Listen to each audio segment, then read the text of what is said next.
My son Ryan just sold my house for $1.8 million without my permission. A house I built with my own hands. A house my wife died in.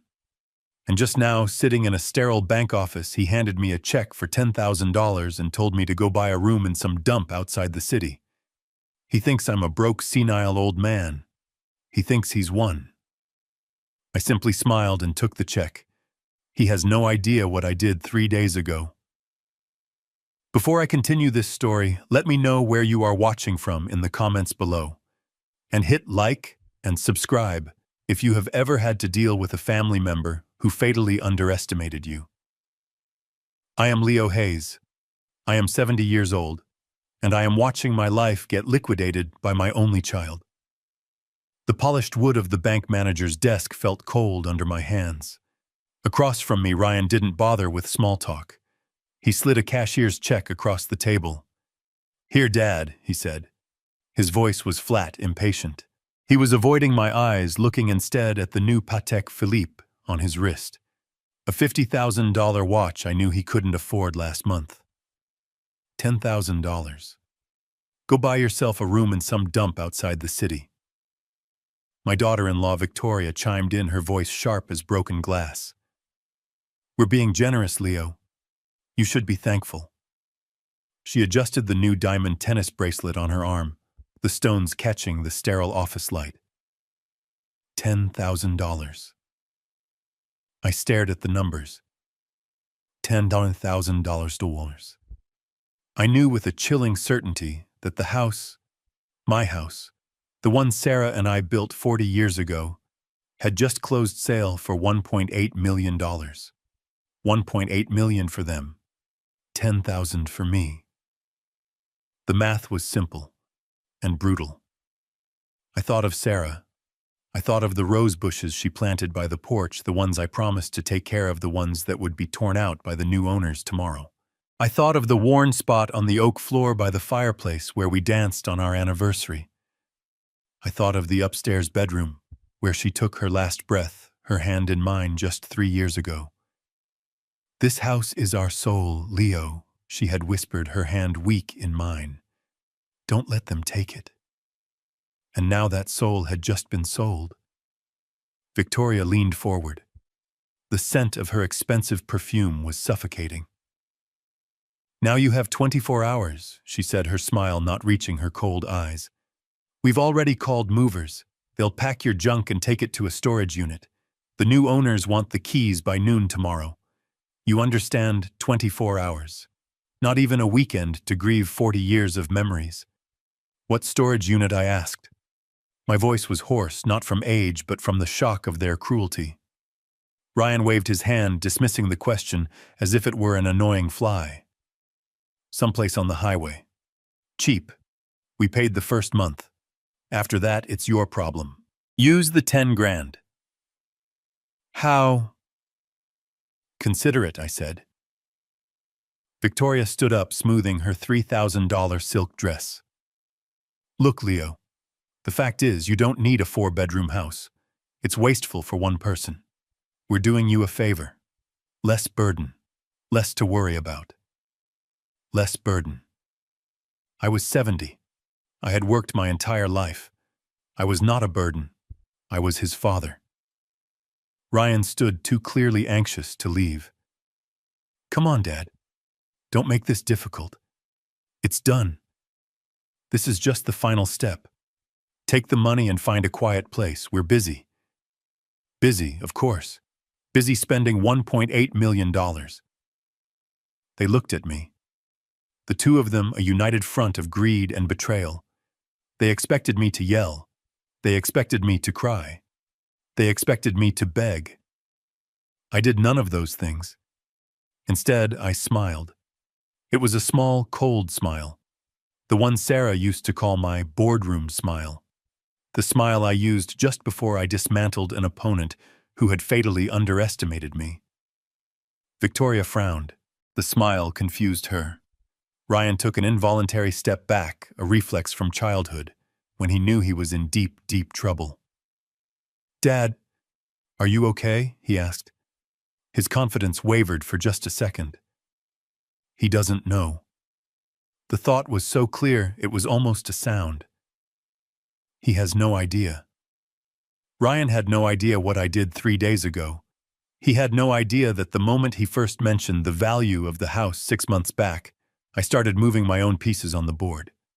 He had no idea the power of attorney he tricked me into signing was already worthless. He had no idea he just walked directly into the most perfect trap I had ever set. He thought he was the hunter. He was just the bait. Slowly, I reached out and took the $10,000 check. I folded it neatly and tucked it into the pocket of the worn corduroy jacket I had chosen specifically for this meeting.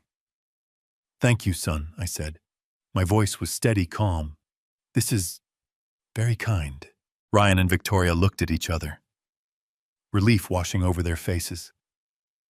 I hadn't fought. It was over. "Good," Ryan said, straightening his tie. "Well, we're done here. We have a celebratory dinner to get to." Of course they did. They turned and walked out of the manager's office, not a hug, not a goodbye, not even a look back. I watched through the window as they crossed the street, climbing into a brand new, dark blue Maserati Ghibli. A down payment on my life's work. The car sped off, disappearing into traffic. I stood on the curb, a failed homeless 70-year-old man, clutching a $10,000 check in my pocket. Or at least that's what they thought. The moment the Maserati was out of sight, I pulled out my own phone and dialed a number. "Is the car here?" "Good. Pick me up on the corner." "Yes." The Rolls-Royce. I didn't go looking for a room in a dump. I walked to the corner away from the prying eyes of the bank's security cameras and waited. Less than 2 minutes later, a long, gleaming black car pulled up silently to the curb. It wasn't a taxi. It was a Rolls-Royce Ghost. My driver Anthony, a man I've employed for 15 years, stepped out. He didn't blink at my old corduroy jacket or the frayed collar of my shirt. "Good afternoon, Mr. Hayes," he said, holding the heavy rear door open for me. "Good afternoon, Anthony. Take me to the Four Seasons, please." As the door closed with a soft, weighted thunk sealing out the city noise, I let out the breath I had been holding for 48 hours. The smell of rich leather and polished wood filled my lungs. This was my sanctuary. This was my reality. Ryan and Victoria, in their flashy new Maserati, were speeding toward a cliff, drunk on what they thought that was a $1.8 million victory. They had no idea they were just passengers in a car I had been steering for months. We pulled into the grand circular driveway of the Four Seasons. The doormen, used to celebrities and billionaires, barely glanced at the Rolls-Royce. But as I stepped out, a 70-year-old man in a worn jacket and 10-year-old shoes, I saw the flicker of confusion in their eyes. They were polite, of course. They were professionals. But they saw a discrepancy. They saw an old man who didn't match the car. I walked into the lobby. Marble floors so polished they looked like water. A ceiling 3 stories high. A massive abstract sculpture that I knew cost more than the house Ryan had just stolen. The front desk manager, a woman in a sharply tailored suit with a name tag that read Ms. Jennings, offered me a tight, professional smile. It was the kind of smile reserved for tourists who wandered in looking for a restroom. "Good afternoon, sir. Can I help you?" "Yes," I said, my voice quiet. "I have a reservation. The name is Leo Hayes." She turned to her computer, her fingers flying across the keyboard. "Hayes, Hayes. I'm not seeing anything under that name, sir. Perhaps it was booked under a different—" "Try the presidential suite," I said. She froze. Her fingers stopped moving. She looked up at me. Really looked at me this time. The polite smile vanished, replaced by a mask of sudden, intense focus. "I'm sorry, sir, did you say—" "The presidential suite. That's right. Booked 2 days ago. Should be a standing reservation." She turned back to her computer. I could see the reflection of the screen in her glasses. I saw her eyes widen. I saw her sit up straighter. The mask of focus melted into one of profound, almost alarmed respect. "Ah, yes. Here it is. My deepest apologies, Mr. Hayes. I I didn't recognize you. Of course.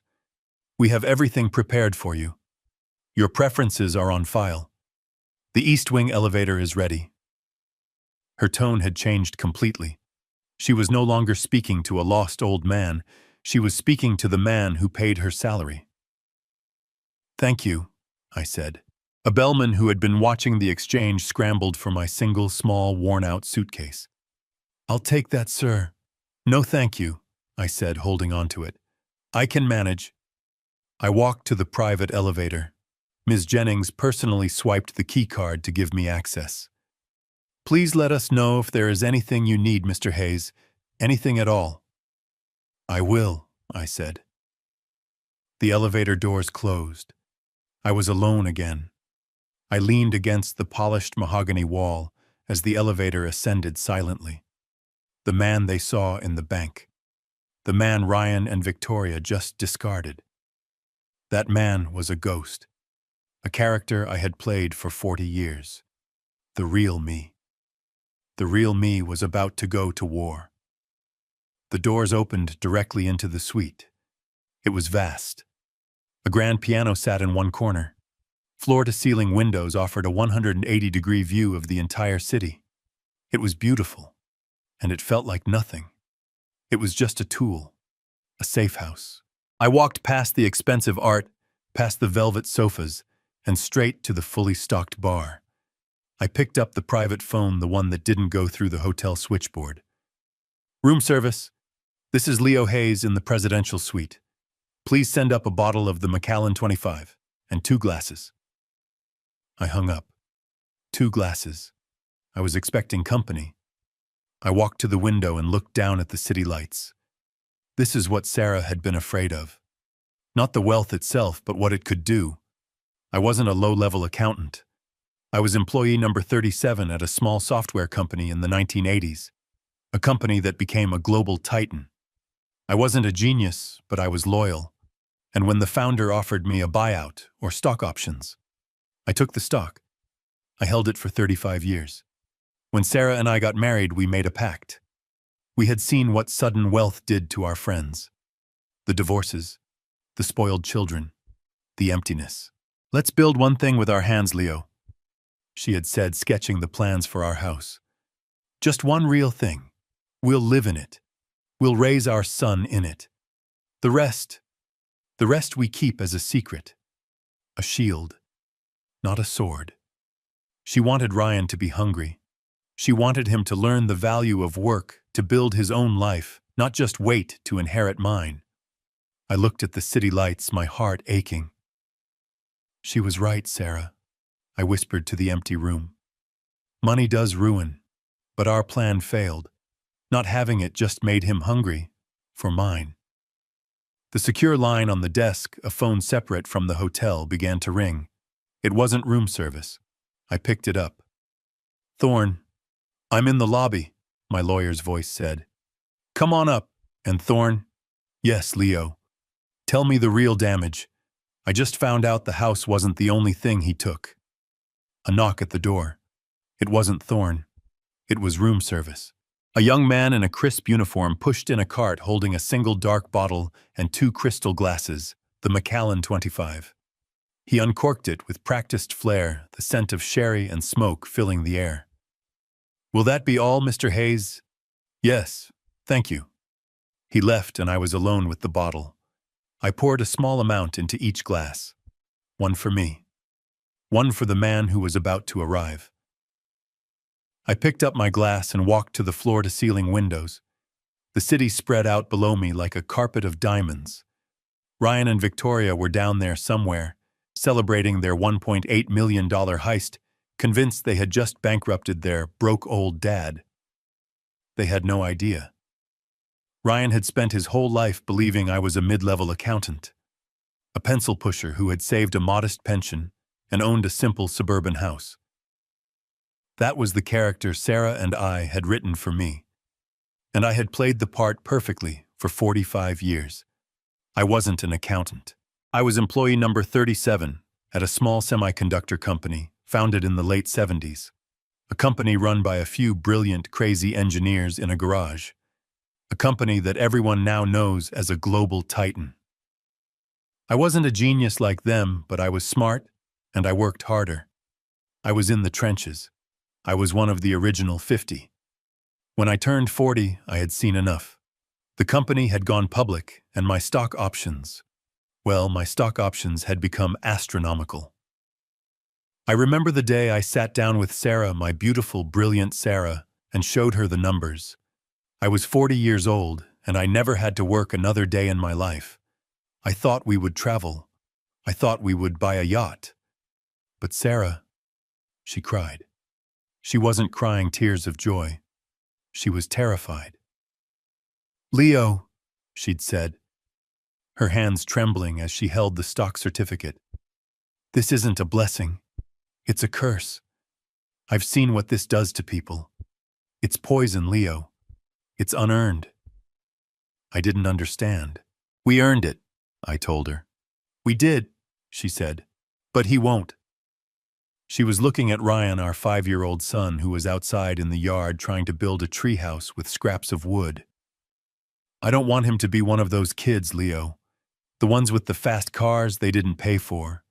The ones with no ambition, no hunger, no character. I don't want him to wait for us to die. I want him to live. I want him to build something for himself just like you did. I want him to know what it feels like to earn his success. And so we made a pact, a secret that defined our lives. We built our house with our hands, not with a check. We drove a Ford. I kept a job at a small accounting firm run by a friend who knew my secret and helped me manage the cover story. We lived on my salary, a normal middle-class life. And the rest, the real money. The tens of millions in stock that just kept growing and growing. It went to Thorne. Mr. Thorne wasn't just my lawyer. He was the manager of my private family office. He put the money in trusts, in offshore accounts, in diversified portfolios. It multiplied like a silent, invisible organism. I never touched it. Not once. For 40 years, I lived a lie. I wore discount store clothes. I fretted over the electricity bill. I packed a lunch for work every day, all for Ryan. All to give him the one thing my money couldn't buy: a normal life. A life where he would have to be his own man. I took a sip of the scotch. It burned all the way down. It was a catastrophic failure, Sarah, I whispered to the glass. Our plan didn't make him strong. It just made him hungry. We taught him to value work, but he only saw what we didn't have. He grew up resenting our simple life. He saw my thriftiness not as a lesson in character, but as a personal insult. He was embarrassed by his poor parents, and he married a woman, Victoria, who saw us the same way, an obstacle. My attempt to protect him from the poison of unearned wealth had only made him desperate for it. He didn't want to build his own life. He just wanted to steal mine. He wanted the one thing he thought I had, that $1.8 million house. He was willing to destroy me to make his own father homeless for what he thought was my entire life savings. He didn't even realize he was fighting for the scraps. He was a lion fighting for a mouse while the whole herd was grazing right behind him, completely invisible. The secure line on the desk began to ring with a discreet buzz. I put down the glass. Thorne was here. He's in the lobby, Leo. Thorne's voice was gravel. Send him up. And Thorne, yes, Leo. Tell me the real damage, I said, my voice hardening. I just found out the house wasn't the only thing he took. The secure line on the desk buzzed a low, insistent sound that cut through the silence of the room. I walked over and picked up the receiver. It felt heavy in my hand. Thorne, I said. I'm in the lobby, Leo. His voice was like gravel, all business, no emotion. Thorne was the only man alive other than me who knew the full picture. He had managed the family office for 25 years. I'm in the presidential suite. Come up. And Thorne? Yes, Leo. He did it. He sold the house. There was a pause on the line, not for shock, but for calculation. I know, Thorne said. It's worse than that. I gripped the receiver. What do you mean, worse? Leo, he didn't just sell the house. He cashed it out twice. He used that fraudulent power of attorney you warned me about, the one you signed after your fall. I know he used it to sell, I said, my patience thinning. No, Leo, listen to me. He used it before the sale. 2 weeks ago, Ryan walked into a different bank, forged your signature on a POA, and took out a $500,000 mortgage against the house. In your name. The glass in my other hand started to shake. What? He leveraged the property, Leo. He pulled out $500,000 in equity. Then a week later, he sold the same house free and clear to the new buyer for $1.8 million. He didn't just get the sale price. He got the loan and the sale price. He walked away with $2.3 million, all of it in your name. I sat down heavily on the edge of the desk. The scotch in my glass swirled. This wasn't just a betrayal. This wasn't just a greedy son stealing his inheritance. This was advanced. This was wire fraud, bank fraud, criminal conspiracy. My son wasn't just a spoiled brat. He was a high-level criminal. The $1.8 million was theft. But the extra $500,000, that was a different level of malice. He wasn't just taking my house. He was saddling my name with $500,000 in debt. Before he did it, squeezing every last drop of blood from the stone. He's a fool, I whispered. He'll be caught in a week. That's the part that worries me, Leo. Thorne's voice was grim. He's not a fool. He's desperate. And he did this fast. He has the $2.3 million now. And he has a general durable power of attorney that he thinks is still valid. He still thinks he has the keys to your entire kingdom. He doesn't know, I started. He doesn't know about me, Thorne finished. He doesn't know about the $87 million. He thinks he just stole everything you have, which means he's cornered, and he's dangerous. The elevator dinged outside my suite door. I'm here, Thorne said. Open the door, Leo. We need to find out why he did this.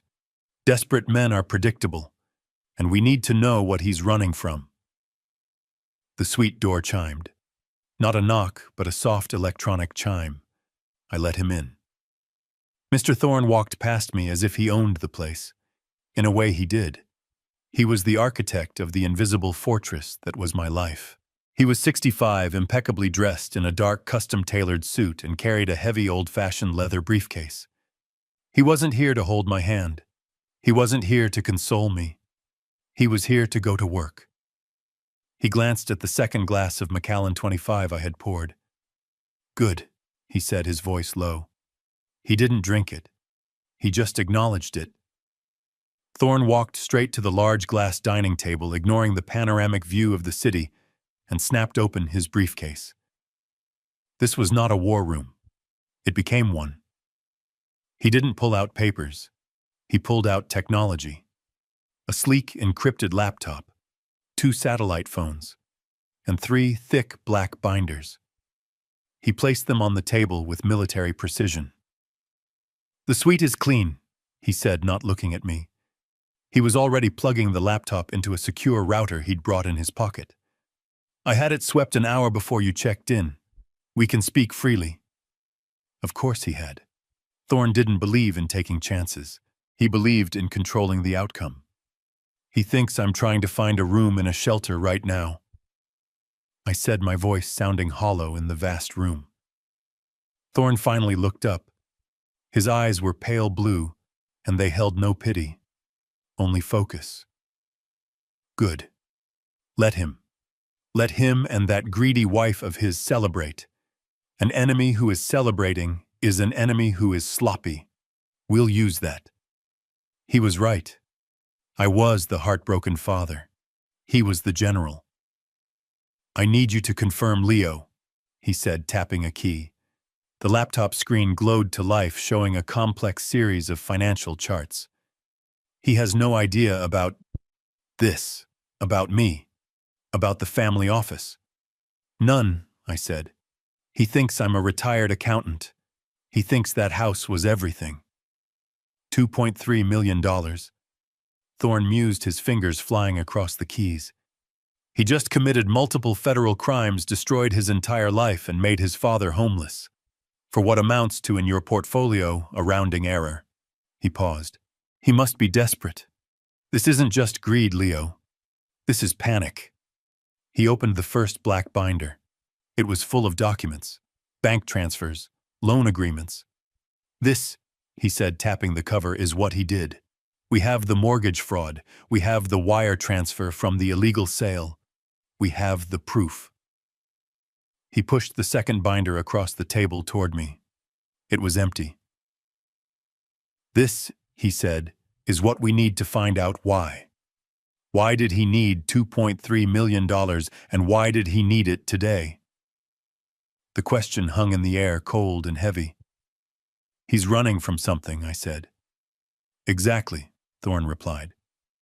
And my team is already finding out what. I got the preliminary report 5 minutes ago. You're not going to like it, Leo.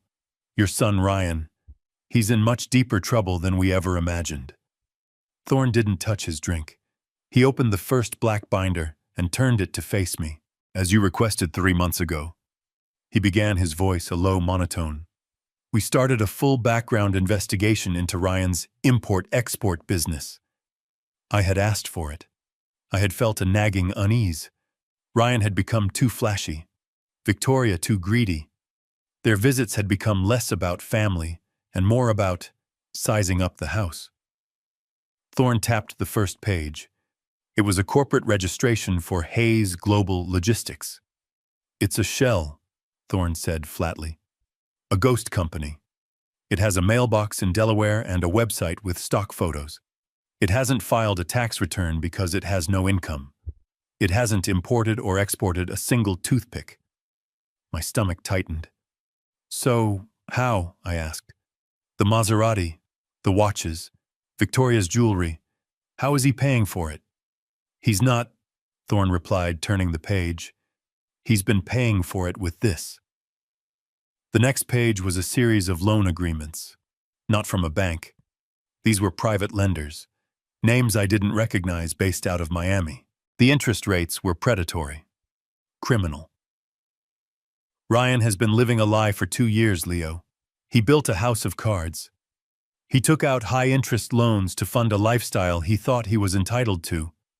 He used the money to buy the cars to join the country club, to give Victoria the life she demanded. He was robbing Peter to pay Paul, assuming he'd eventually land a big deal. But he never did, I whispered. He never even tried, Thorne corrected me. This was all he knew how to do, borrow, and then borrow more to cover the first loan. It was a classic spiral, until last month, when the lenders stopped lending. Thorne turned to the final page. It was a single sheet, a demand letter. My eyes scanned the text. The words leaped out. Outstanding balance of $2.5 million. Final warning, due in full. I looked at Thorne, confused. $2.5 million. That's the total, Leo. The cars, the club, the mortgage on their condo, the diamonds. It all adds up. $2.5 million. I did the math in my head. The $1.8 million from the sale. The $500,000 from the fraudulent mortgage. Total $2.3 million. It was almost the exact amount. He did all this. To pay them back, Thorne finished for me. This wasn't a get-rich-quick scheme, Leo. This was a save-my-own-life scheme. He needed $2.5 million, and he needed it fast. Thorne tapped the date on the demand letter. They gave him 1 week. The deadline is tomorrow. The air left my lungs. The $2.3 million he had stolen. It wasn't for a new life of luxury. It was blood money. It was the price to keep his legs from being broken. Or worse. A wave of something like pity washed over me, cold and sick. My son was in mortal danger. But then the anger followed, hot and cleansing. He didn't come to me. He didn't call me his father and say, Dad, I'm a fool. I've ruined everything. I'm scared. Please help me. If he had done that, I would have been angry. I would have yelled, but I would have written the check. I would have saved him. But he didn't. He looked at his two options, ask his father for help or destroy his father's life, and he chose to destroy me. He chose to take what he thought was my only asset, my only home, and leave me with $10,000 and a 24-hour eviction notice. He was going to save his own life by making me homeless. The betrayal was so profound, so absolute, it almost stopped my heart. He would rather see me die in a gutter than suffer the indignity of asking for help. Hitha hui huai chamin, I said, my voice shaking with a rage so cold it burned. Kon hon la ko sin su jupdo. That's the truth of it, Thorne said, closing the binder. He sees you as an obstacle, Leo, not as family, and that's not the worst part. I looked at him. How can it possibly be worse than that? Thorne slid the third binder across the table, the one I hadn't opened yet. The POA, he said. The power of attorney. The one you signed after your fall 2 months ago. I remembered it. Victoria, all fake concern, fluffing my pillow. Ryan looking grave. Dad, what if you'd hit your head? We wouldn't be able to pay your bills. It's just a precaution. A limited POA for household expenses. I was on painkillers. I was tired. I trusted my son. I signed. He tricked you, Leo, Thorne said. My team just got a copy from the county recorder's office this morning. He swapped the pages. It's not a limited POA. He opened the binder. There, with my signature at the bottom, clear and strong, were the words I never read. General Durable Power of Attorney. He doesn't just have power over the house, Leo, Thorne said quietly. He has power over everything. Your bank accounts, your brokerage accounts, your trusts, everything that's in your name. A cold dread settled over me. But he doesn't know about those accounts. He doesn't, Thorne agreed. Not yet. He still thinks that 2.3 million is all there is, but he's holding the legal key that could unlock the 87 million. And now that he's a cornered, desperate man who has already crossed the line into criminal fraud, how long do you think it will be before he starts wondering what else his poor old dad might have tucked away? I stared at the third binder, the one Thorne had pushed toward me, the one that held the key. The POA, Thorne said again, his voice pulling me back to the hotel room. The one you signed after your fall. I didn't need to read the document. I remembered that day perfectly. It was 2 months ago. I was in my backyard pruning Sarah's roses. I'd stepped back to admire my work, tripped over a loose paving stone, and went down. It wasn't a bad fall. I was 70, not fragile. I was just embarrassed. I scraped my hip and twisted my wrist. I was still sitting on the grass, cursing my own clumsiness, when Ryan and Victoria pulled up. They must have been on their way over. Victoria ran from the car. Oh my God, Dad, are you okay? Her voice was thick with a syrupy concern I wasn't used to. Ryan was right behind her, his face a mask of practiced worry. I'm fine, I grumbled, letting Ryan help me up. Just tripped. My pride is hurt more than anything. But they wouldn't hear it. They bustled me inside. Victoria insisted on getting me an ice pack. Ryan insisted on making me tea. They hovered. It was the most attention they'd paid me in 3 years. I should have known something was wrong right then.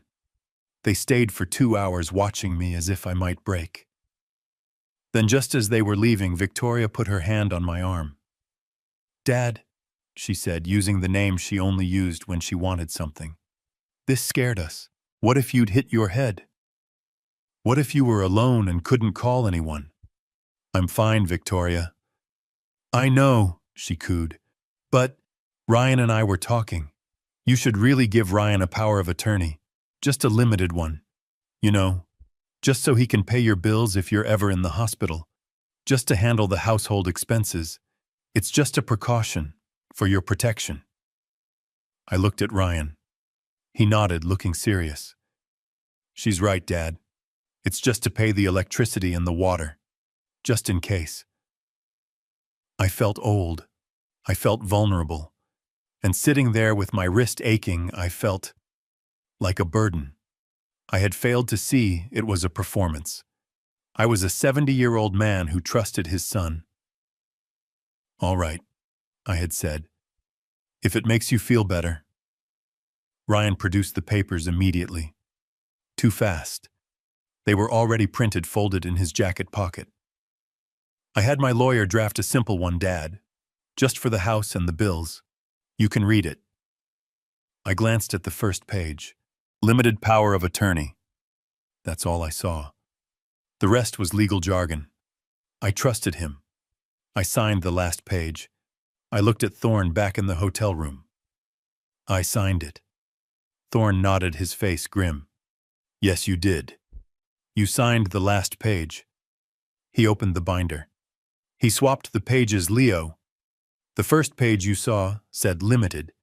The rest of the document, and the signature page you actually signed, was this. He turned the binder around. There, in bold letters at the top of the document, were the words I never read. General durable power of attorney. He can do anything, Leo, Thorne said quietly. He doesn't just have power over the house. He has power over your bank accounts, your brokerage accounts, your trusts, anything and everything that is in your name. A cold dread settled over me. But he doesn't know about those accounts. He doesn't, Thorne agreed. Not yet. He still thinks that 2.3 million is all there is, but he's holding the legal key that could unlock the 87 million. And now that he's a cornered, desperate man who has already crossed the line into criminal fraud, how long do you think it will be before he starts wondering what else his poor old dad might have tucked away? I stared at the document, the signature page, my signature. So he has it, I said, my voice dangerously quiet. He has the key. Thorne nodded, closing the binder. He has the key, but he's standing in the driveway of the wrong house. He doesn't know the $87 million mansion exists. He's just focused on the garden shed he just stole. For now, I said. But he's desperate. He's $200,000 short of what he owes those lenders in Miami. What happens when he can't pay them tomorrow? They won't just go away. They'll come looking, and he'll start digging. He'll use that POA to look for anything. A savings account, a retirement fund, and he'll find everything. We were in a race. Thorne leaned back, steepling his fingers. He was no longer the lawyer. He was the strategist. He and Victoria are at their celebratory dinner right now, Thorne said. They believe they are perfectly safe. They believe you are the victim. They think you are broken, homeless, and confused. They think you're a non-threat. That arrogance, I said, is the only weapon we have. Exactly, Thorne agreed. Legally, it's messy. The mortgage he took out, he did that before we knew. He'll argue he was managing your assets under a valid POA. It's a gray area. But we need to make it black and white. We need to prove his malicious intent beyond any shadow of a doubt. I looked at him. How? Thorne permitted himself a very small, very cold smile. The first thing I did when you called me from the bank, even before I came here, was file a revocation of power of attorney with the county recorder's office. I filed it electronically. It was time-stamped at 3:15 p.m., 1 hour ago. He leaned forward. As of this moment, the general durable power of attorney is legally null and void. It's just a worthless piece of paper. I let that sink in. So, he can't use it. Oh, he can use it, Thorne said. But now if he does, it's no longer a gray area. It's a clear, undeniable criminal act. He's no longer an empowered son. He's just a man using a forged document. I finally understood. But he doesn't know it's been revoked. Exactly, Thorne said. He's sitting at dinner drunk on victory, $200,000 short, and holding what he thinks is a blank check to his father's life. We need him to try and cash it. We need him to expose himself. We need a trap. He's greedy, I said, the plan forming in my mind. And Victoria is even greedier. They took $2.3 million, but if they thought there was more, an easy, quick score. Thorne nodded, catching on immediately. Something they think you forgot about. Something small enough to be believable for a broke old man, but large enough to be tempting for them. $150,000, I said. Thorne raised an eyebrow. Sarah, my wife, I clarified. She had a small life insurance policy, one I never cashed out. It's real, and Ryan knows about it. He must have forgotten in his panic to steal the house. That, Thorne said, a predatory glint in his eye, is the perfect bait. I'll need a different phone, I said. A burner. I'll call him. I'll be the man he thinks I am. Desperate, crying, homeless. And you'll offer him the last thing you have in exchange for his help, Thorne finished. I'll offer him his final chance to commit a crime, I said, and this time we'll be watching. Thorne left the hotel room to set things in motion. He was an artist, and his canvas was the legal system. My job was simpler. I was an actor, and I was about to give the performance of my life. I waited 2 days, 2 full days. I let them enjoy their victory. I let them spend the money. I let them check their bank accounts and see the $2.3 million. I let them feel secure, powerful, and utterly untouchable. I needed them to be at the peak of their arrogance. On the 3rd morning, I left the Four Seasons. I didn't check out. I simply took a cab to a rough neighborhood downtown. I went into a small, grimy electronics store and paid cash for a prepaid burner phone, the kind you throw away. I walked to a busy street corner, the noise of traffic and sirens providing the perfect cover. I dialed Ryan's number. My hands were perfectly steady, but I forced a tremor into my voice before he even picked up. He answered on the 4th ring, his voice sharp, annoyed. What? Not hello, just what? Ryan, I whispered. I made my voice crack. I put all the fear and desperation of a 70-year-old homeless man into that single word. Ryan, it's Dad. There was a long sigh on the other end. Dad, how did you get this number? It's a new phone, I stammered, pretending to be confused. The nice man at the shelter let me buy it. Ryan, I need help. I'm in trouble. I heard him muffle the phone, his voice distant. It's my dad. Yes, again.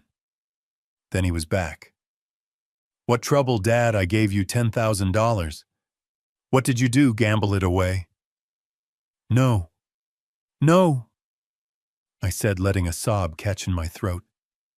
It's the nursing homes. The places. They're so expensive, son. They want $5,000 just as a deposit, and another $3,000 for the first month. The $10,000 is almost gone. I don't know what to do. I'm scared, Ryan. I'm scared. Another heavy sigh. Jesus, Dad. That's what you called me for money. It's been 3 days. I have nowhere to go, I whispered. They said I have to leave the shelter tonight. Please, son, can we just meet? I just need to talk to you. Please. I heard Victoria's sharp voice in the background. What does he want now? Tell him we're busy. Ryan muffled the phone again. He's crying. He says he's getting kicked out of a shelter. Just let me handle it. It'll be 5 minutes. He came back on the line. Fine, fine. Where are you? I gave him the address of a Greasy Spoon diner about 20 blocks away. I'm at a place called the Silver Bell. I'm using my last few dollars for coffee just to stay warm. Stay there, he snapped. We'll be there in 20 minutes. And Dad, this is the last time. You understand me the last time. He hung up. I smiled, my voice perfectly clear. Oh, I know, son. It certainly is. I threw the burner phone into a passing garbage truck and took a cab to the diner, arriving 10 minutes before them. I had changed out of my hotel robe and into my costume. My oldest, most stained jacket. My worn-out shoes. I hadn't shaved in 3 days. I looked the part. The Silver Bell was perfect. The vinyl on the booths was cracked and peeling. The air was thick with the smell of old grease. I ordered a black coffee I didn't intend to drink and sat in a booth by the window, hunching my shoulders, making myself look small. Exactly 20 minutes later, the Maserati pulled up outside. It looked ridiculous, parked next to a line of beat-up pickup trucks. Ryan and Victoria stormed in. They were not dressed for a Greasy Spoon. Victoria was wearing a white cashmere coat that probably cost more than the diner's monthly rent. She looked around the room as if she was afraid to touch anything. They slid into the booth opposite me, their faces masks of pure irritation. Really, Dad? Ryan said, his voice low and furious. You called us all the way down here. For this. You're embarrassing us. Victoria didn't even look at me. She was wiping the table edge with a napkin from her purse. Ryan, this place smells. Can we just give him some cash and go? I didn't know where else to go. I stammered, playing my role.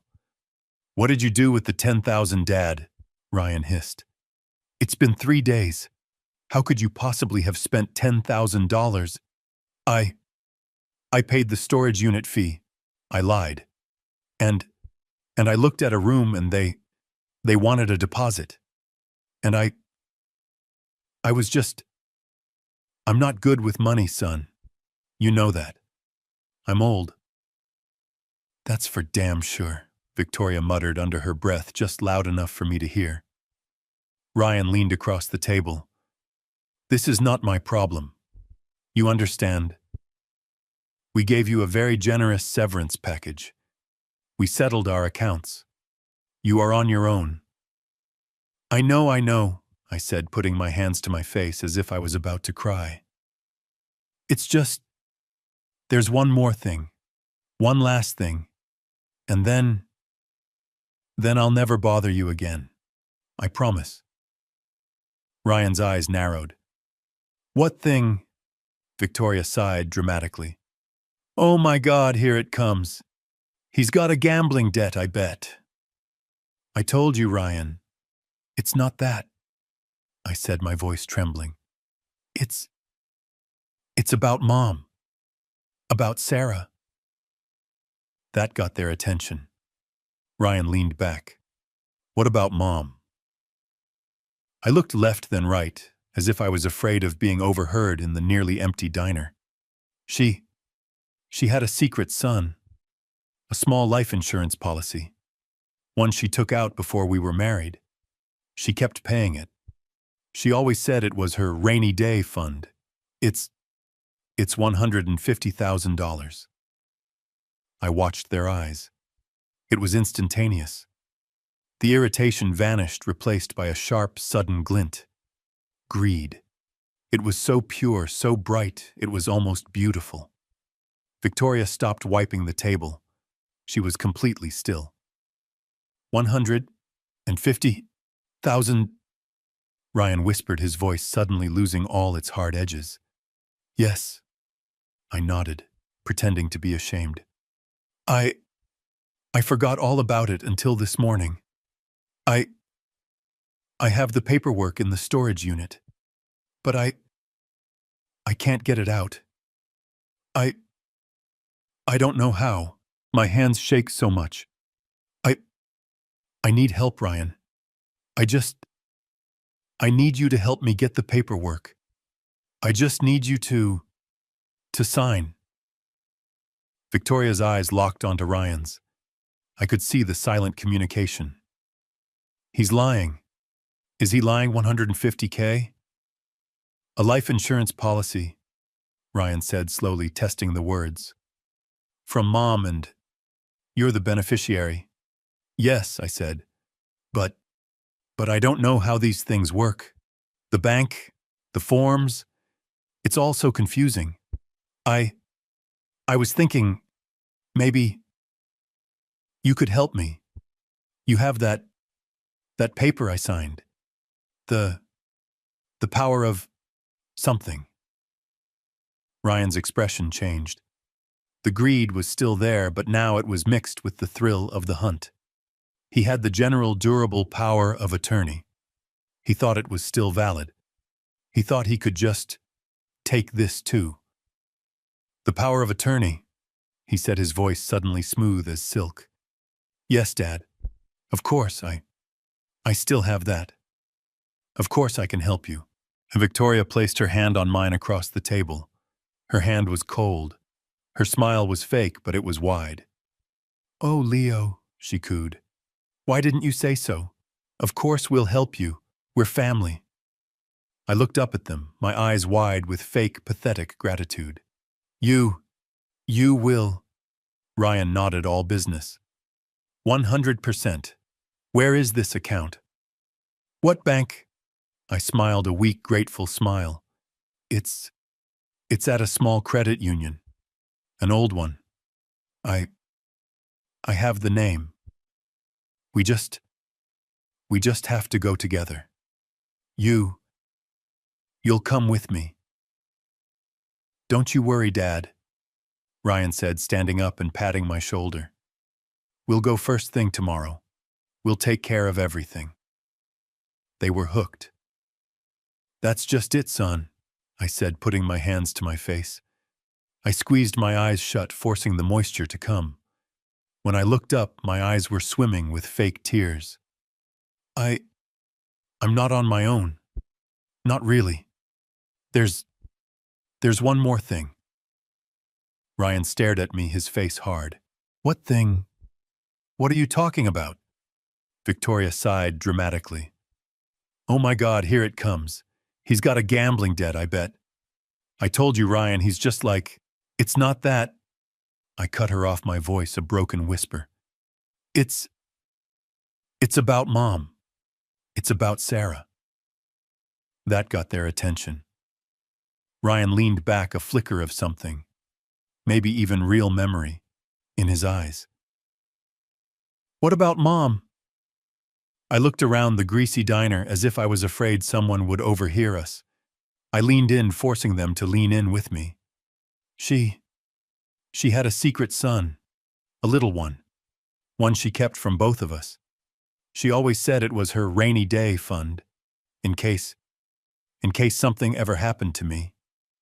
Get to the point, Dad, Ryan said, but his voice was curious now.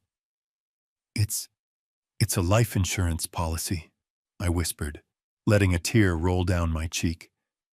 An old one she took out before we were married. She kept paying it all these years from her little household account. It's $150,000. I let the number hang in the air. It was instantaneous. It was like flipping a switch. The irritation in Ryan's eyes vanished, replaced by a sharp, sudden glint. Victoria, who had been looking at me with pure disgust, suddenly froze. Her eyes went wide.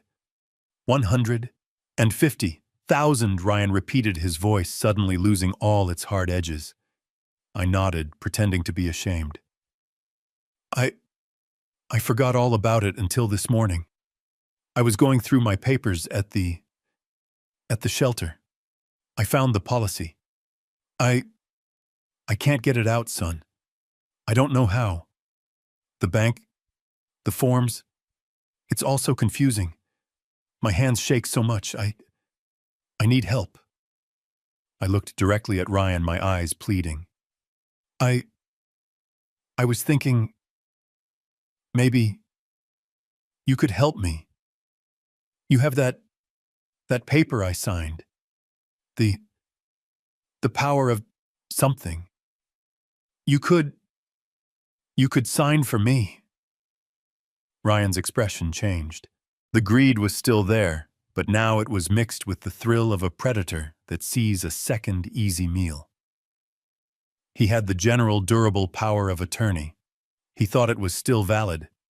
He thought he could just take this too. The power of attorney, he said, his voice suddenly smooth as silk. Yes, Dad. Of course, I still have that.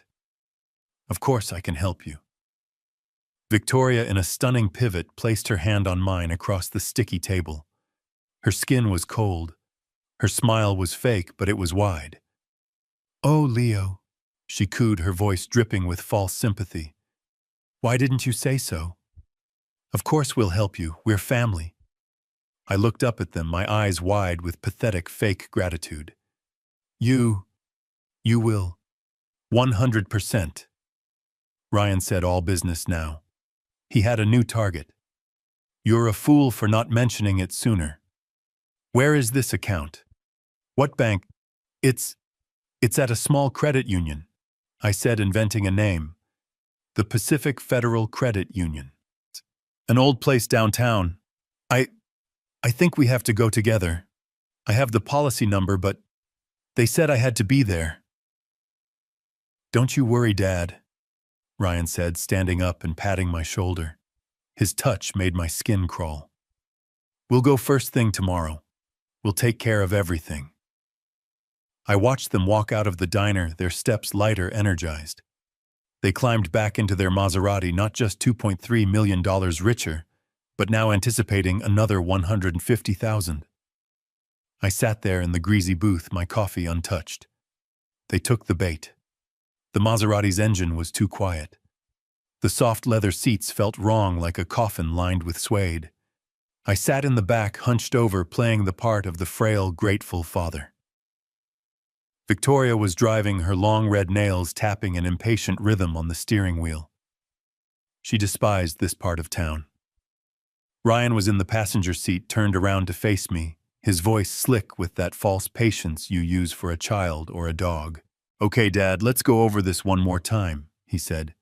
The name of the bank is the Pacific Federal Credit Union, and you have the policy number. I fumbled in the pocket of my old worn coat and pulled out the crumpled piece of paper Thorne and I had prepared. Yes, it's right here. $150,000. Sarah, she was always so thoughtful. Yes, thoughtful, Ryan said, snatching the paper from my hand. Now remember, let me do the talking. You have the POA right, he snapped at Victoria.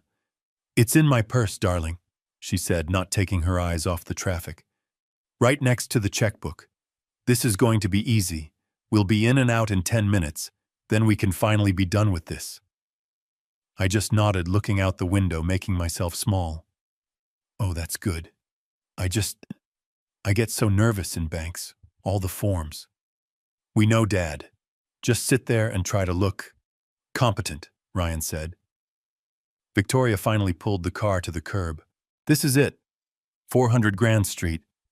What a dumpy neighborhood. I looked out the window. It was not a dumpy neighborhood. It was the absolute center of the financial district. And the building we stopped in front of was not a small credit union. It was a soaring 40-story skyscraper of black glass and steel. The name on the polished granite facade was carved discreetly, but with unmistakable authority.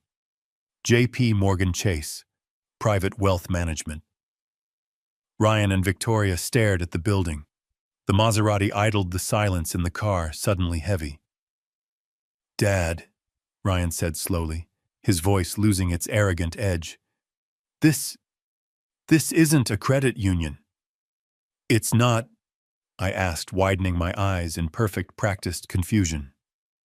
But the address is right, 400 Grand Street. This is what the paper said. Oh dear, did I get it wrong? This is a private bank, Leo. Victoria hissed, her voice suddenly tight with suspicion. This is for billionaires. They won't even let you in the lobby. What kind of stupid game are you playing? Game, I said, letting my voice tremble. I don't understand. This is the place. Are you mad at me? Just get out, Ryan snapped. He was flustered. This wasn't his plan. He was out of his depth. We got out of the car. The valet, seeing the Maserati, ran up, but Ryan waved him off angrily. We won't be long. We walked into the lobby. The sound of our footsteps echoed on the Italian marble. The air was cold, absolutely silent, and smelled faintly of old money and floor polish. There were no lines. There were no tellers. Just a vast, empty expanse of stone and a single intimidating security desk where a man in a flawless suit stood watching us. Ryan, usually so full of swagger, looked small. He tugged at the collar of his shirt. Victoria's high heels clicked nervously on the floor, the sound unnaturally loud. Dad, this is a mistake, Ryan whispered, grabbing my arm. Your little policy isn't here. Let's go. We look ridiculous. But I don't know where else to go, I protested, clinging to his arm. May I help you? The security guard's voice was deep and resonated in the silence. Ryan was about to make an excuse, but before he could, a set of tall glass doors hissed open from a private hallway. A woman emerged. She was tall, in her late 40s, wearing a dark blue suit that I knew from my days with Sarah was custom-made. Her name tag, pinned discreetly to her lapel, read, Ms. Alvarez, Branch Director. She was exactly who Thorne said would be here. She was his ally. She ignored Ryan and Victoria completely. Her eyes scanned the lobby, passed over them, as if they were furniture, and landed on me. A warm, brilliant smile lit up her face. Mr. Hayes, she exclaimed, walking swiftly toward me with her hand outstretched. We've been expecting you. It is such a pleasure to finally meet you in person. Mr. Thorne speaks of you constantly. I took her hand, sinking deeper into my role. Oh, hello, dear. You have, I'm just here about my wife's policy. I think I have the right place. Ryan and Victoria were frozen. Their mouths were slightly open. They were looking back and forth between me, the senile old man in the stained jacket, and this powerful bank director who was treating me like a visiting head of state. Ms. Alvarez gave a knowing, gentle laugh. Of course, Mr. Hayes. We can certainly discuss that. And this must be your son, Ryan. She turned to him. Her smile became polite, professional, and instantly 10 degrees colder. Mr. Hayes, a pleasure. She glanced at Victoria, gave a curt nod that barely acknowledged her existence, and then turned her full, warm attention back to me. If you'll follow me, Mr. Hayes, we have the private conference room prepared for you, just as you requested. We have the documents you'll need. Conference room, Ryan stammered. We just need to talk to a teller about a $150,000 policy. Ms. Alvarez looked at him as if he had just suggested they conduct business on the sidewalk. We don't have tellers, Mr. Hayes, she said slowly, the slightest edge to her voice. We handle all client transactions in private. Now, if you'll follow me. She turned and led the way. I shuffled behind her, playing the part of the confused but grateful old man. Ryan and Victoria had no choice but to follow. The trap was sprung. They were in my world now. We walked down a long hallway, the carpet so thick our footsteps made no sound. Ms. Alvarez opened a heavy glass door. Please, she said, gesturing us inside. Make yourselves comfortable. It was a large boardroom dominated by a massive mahogany table. Ryan and Victoria sat down awkwardly, looking like children who had wandered into the principal's office. They were completely off balance, sensing the trap but not seeing the teeth. Now, Ms. Alvarez said, sitting at the head of the table and opening a pristine file. You're here about your wife's insurance policy, Mr. Hayes. We have that paperwork. But before we get to that, Mr. Thorne asked me to review your primary holdings with your son present. He said you wanted them, fully briefed. Ryan and Victoria looked at each other, their faces pale with confusion. Primary holdings? Ryan asked, his voice cracking. Yes, Ms. Alvarez said, her face a perfect mask of professional innocence. Shall we start with the domestic trust, or would you prefer to begin with the offshore accounts in the Cayman Islands? We sat down at the massive mahogany table. The chairs were heavy leather and sighed as we settled into them. Victoria perched on the edge of hers, her designer bag clutched in her lap like a life raft. Ryan just stared at the polished surface of the table, his reflection looking back at him pale and lost. Ms. Alvarez sat at the head, a picture of calm authority. She opened a sleek, leather-bound file. Now, she began, her voice crisp.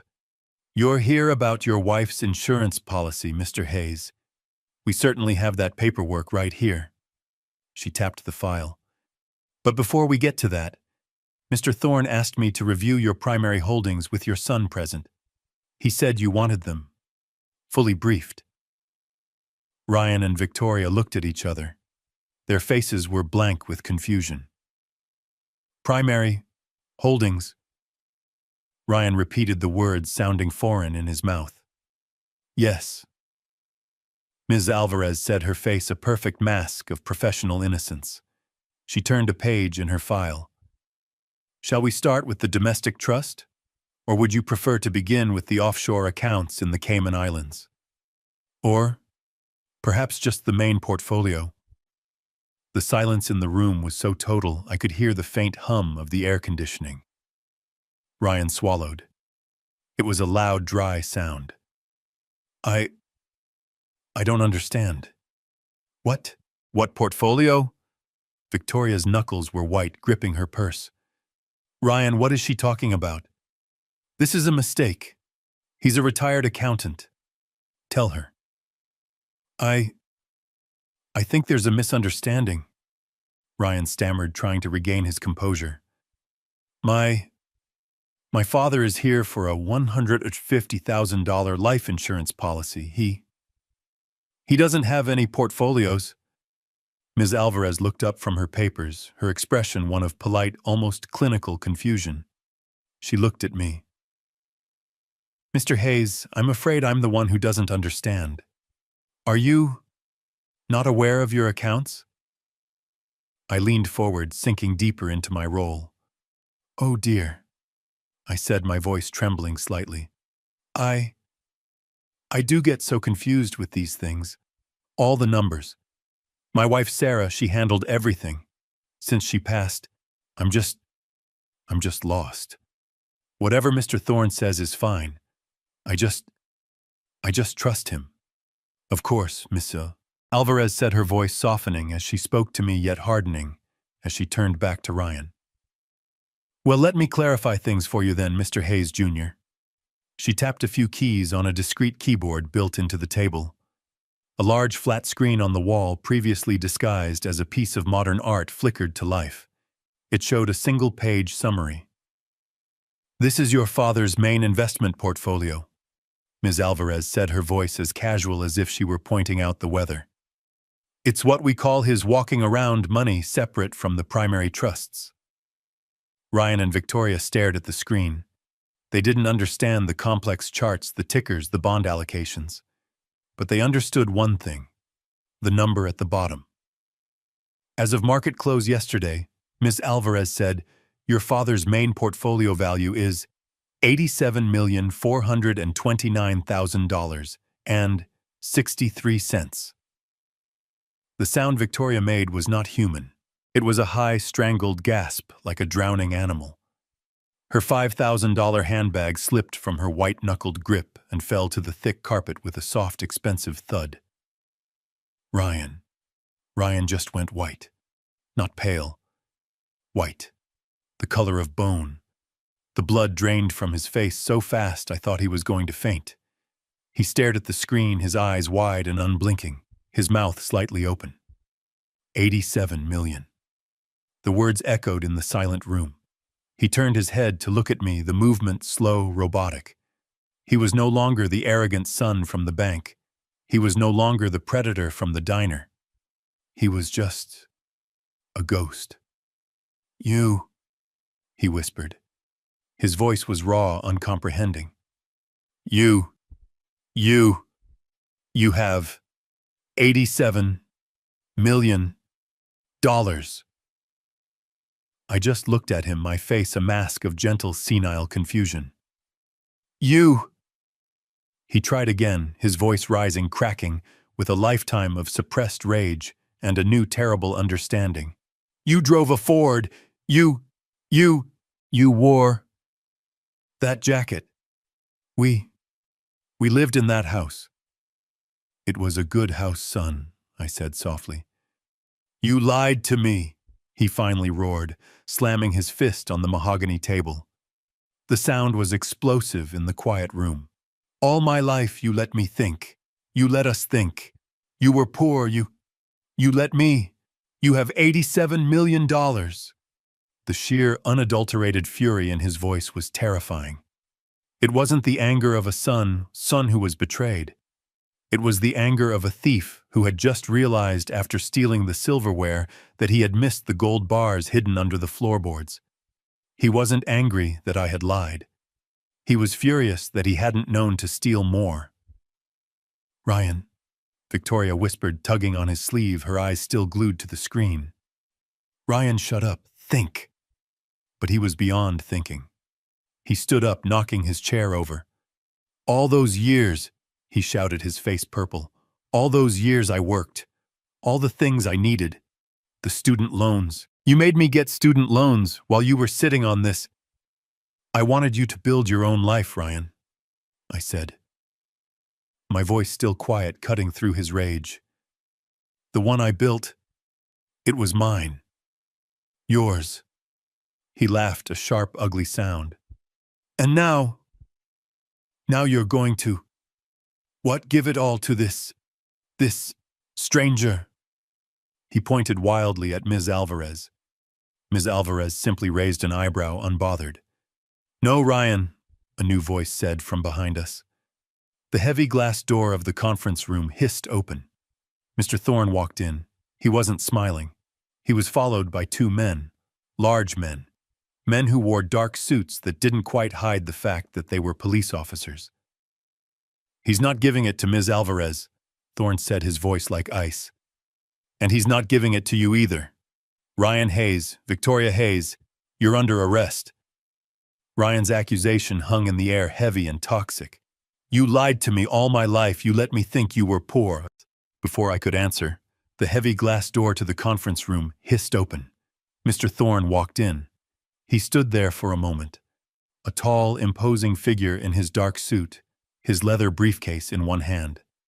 He looked at Ryan's furious purple face, then at Victoria, who was still frozen, her eyes glued to the $87 million figure on the screen. He didn't lie, Ryan, Thorne said, his voice cutting through the tension. He just didn't tell you. There's a difference. Ryan spun around. Who the hell are you? I'm Mr. Thorne, he said, stepping fully into the room. And behind him, two other men stepped in. They were not bankers. They were tall, impassive, and wearing the crisp, dark blue uniforms of the city police. The weight of the badges on their chests and the holstered weapons on their hips seemed to suck all the air out of the room. Victoria made a small, choking sound. Ryan's rage evaporated instantly, replaced by a sudden cold dread. His eyes darted from the police officers to Thorne, then to me, then back to the officers. What is this? Ryan stammered. Dad, what is this? Thorne placed his briefcase on the table with a quiet, definitive thud. He looked at Ms. Alvarez, who had remained silent at her post. Thank you, Ms. Alvarez. You may wait outside. This is now a police matter. She nodded, gave me one last respectful look, and glided out of the room. The heavy door clicking shut behind her, sealing us inside. One of the officers, a broad-shouldered man with a face carved from stone, stood by the door, his hand resting near his belt. The other officer, younger, stood beside Thorne holding a notepad. Ryan Hayes, Victoria Hayes, Thorne said, his voice formal, cold, and final. You are being detained on suspicion of aggravated elder fraud, real estate fraud, and conspiracy to commit wire fraud. Victoria let out a short, hysterical shriek. What? No, that's ridiculous. We didn't do anything. We were helping him. Ryan, for his part, was shaking his head, trying to make sense of it. Fraud. What fraud? We... Dad, tell them you're confused. Tell them we were just helping you with the insurance policy. He looked at me, his eyes pleading. But it wasn't the plea of a son. It was the plea of a cornered animal. I'm not confused, Ryan, I said, my voice finally finding its strength. I've never been clearer in my life. But the power of attorney! Victoria shrieked, finally finding her voice and her rage. We have the POA. He gave it to us. It's legal. We have the right. She fumbled for her purse, the one that had fallen to the floor. It's in here. I have the paper. Ryan, get the paper. Ah, yes, Thorne said, a thin, cruel smile touching his lips. The power of attorney. I was hoping you'd mention that. You can't, Victoria shrieked, her voice echoing in the silent boardroom. We didn't do anything. We have the power of attorney. He signed it. It's legal. She was fumbling in her expensive handbag, the one that had fallen to the floor, her hands shaking so much she could barely work the clasp. Dad! Ryan yelled, turning to me, his eyes wild with panic. Dad, stop this! This is insane! Tell them it's a misunderstanding. Tell them you wanted me to sell the house. Tell them you gave me the POA. He was trying to command me one last time to be the senile, compliant old man he needed me to be. I looked at him. I looked at the son I had raised, the boy I had taught to ride a bike, the man who was now begging me to cover for his crime. I felt nothing. No pity, no anger. Just an ending. I don't think I'll do that, Ryan, I said. My voice was calm, and the calmness seemed to terrify him more than if I had screamed. Ah, yes, Thorne said, stepping forward, his voice cutting through Ryan's panic like a scalpel. The power of attorney. I was hoping you'd mention that. Victoria finally ripped the folded document from her purse. Here, she yelled, thrusting it at the younger police officer. See? It's right here, General Durable Power of Attorney. Signed, sealed. It's ours. He gave us the right. The officer looked at the paper, then at Thorne, then at me, clearly confused. She's quite right, Thorne said, walking slowly toward the table. That is Mr. Hayes's signature, and that is a General Durable Power of Attorney. It was for a time a perfectly valid legal instrument. Ryan's shoulders relaxed slightly. He saw a lifeline. See, it's valid. This is harassment. We're going to sue you. We're going to sue all of you. Thorne simply looked at his watch. A simple, elegant, old-fashioned gold watch. The time, he said to no one in particular, is 11:17 a.m. on Thursday, November 10th. He then looked at the officers. Gentlemen, the document Mrs. Hayes's holding was legally, officially, and irrevocably revoked by Mr. Hayes 3 days ago, on Monday, November 7th at 3:15 p.m. Victoria froze. Her hand still holding the paper began to tremble. What? She whispered. I filed the revocation of power of attorney with the county recorder's office myself. Thorne continued, his voice relentless. It was time-stamped and became effective immediately. Which means, when you, Mr. Hayes, walked into a bank 2 days ago, on Tuesday, November 8th, and used that document to fraudulently secure a $500,000 mortgage in your father's name, you were committing bank fraud. And, Thorne added, when you both attended the closing yesterday, Wednesday, November 9th, and used that same void document to sign the sale papers for your father's $1.8 million home, you were committing real estate fraud, and wire fraud, and aggravated elder abuse.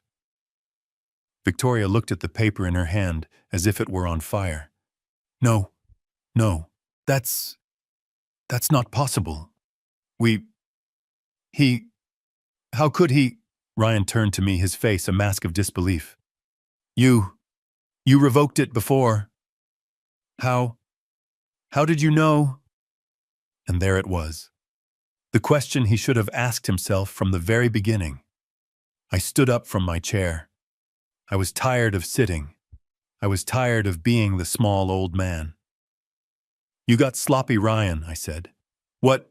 You got greedy and arrogant. You thought I was a fool. You thought I was just a senile old man who wouldn't notice. But you forgot who taught you how to play chess. I walked toward him. He instinctively took a step back. You thought you were so clever, I said, my voice quiet but carrying in the silent room. You put the house up for a pocket listing, a private sale. No signs on the lawn. No public open house. You thought I'd never find out until you came to the bank to throw me my $10,000 bone. How did you know? He whispered. You forgot about my poker game, son. You forgot that I've been playing poker every Tuesday night for 20 years with the same group of men. You forgot that one of those men is Arthur Vance, the biggest commercial and residential real estate broker in the state. I saw the recognition dawn on his face, the horror. Arthur saw the listing come across the private network. He knew it was my house. He knew my name. He thought it was strange.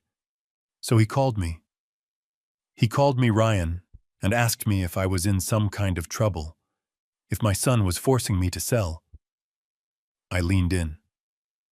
I told him no, of course not. I told him it was all part of my retirement plan. And then the moment I hung up, I called Mr. Thorne, and we started digging. We found the Miami loans.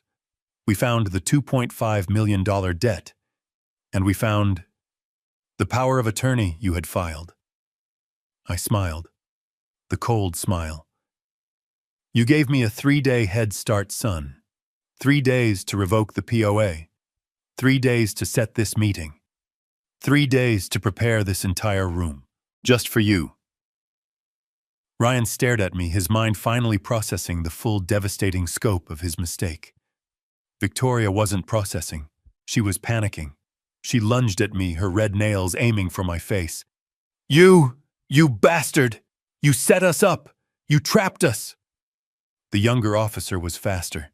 He grabbed her arm in midair, spun her around, and slammed her against the wall. The sound of her hitting the mahogany paneling was sharp, final. No, Ryan shouted, moving toward her. The other officer stepped in his path, his hand on his holster.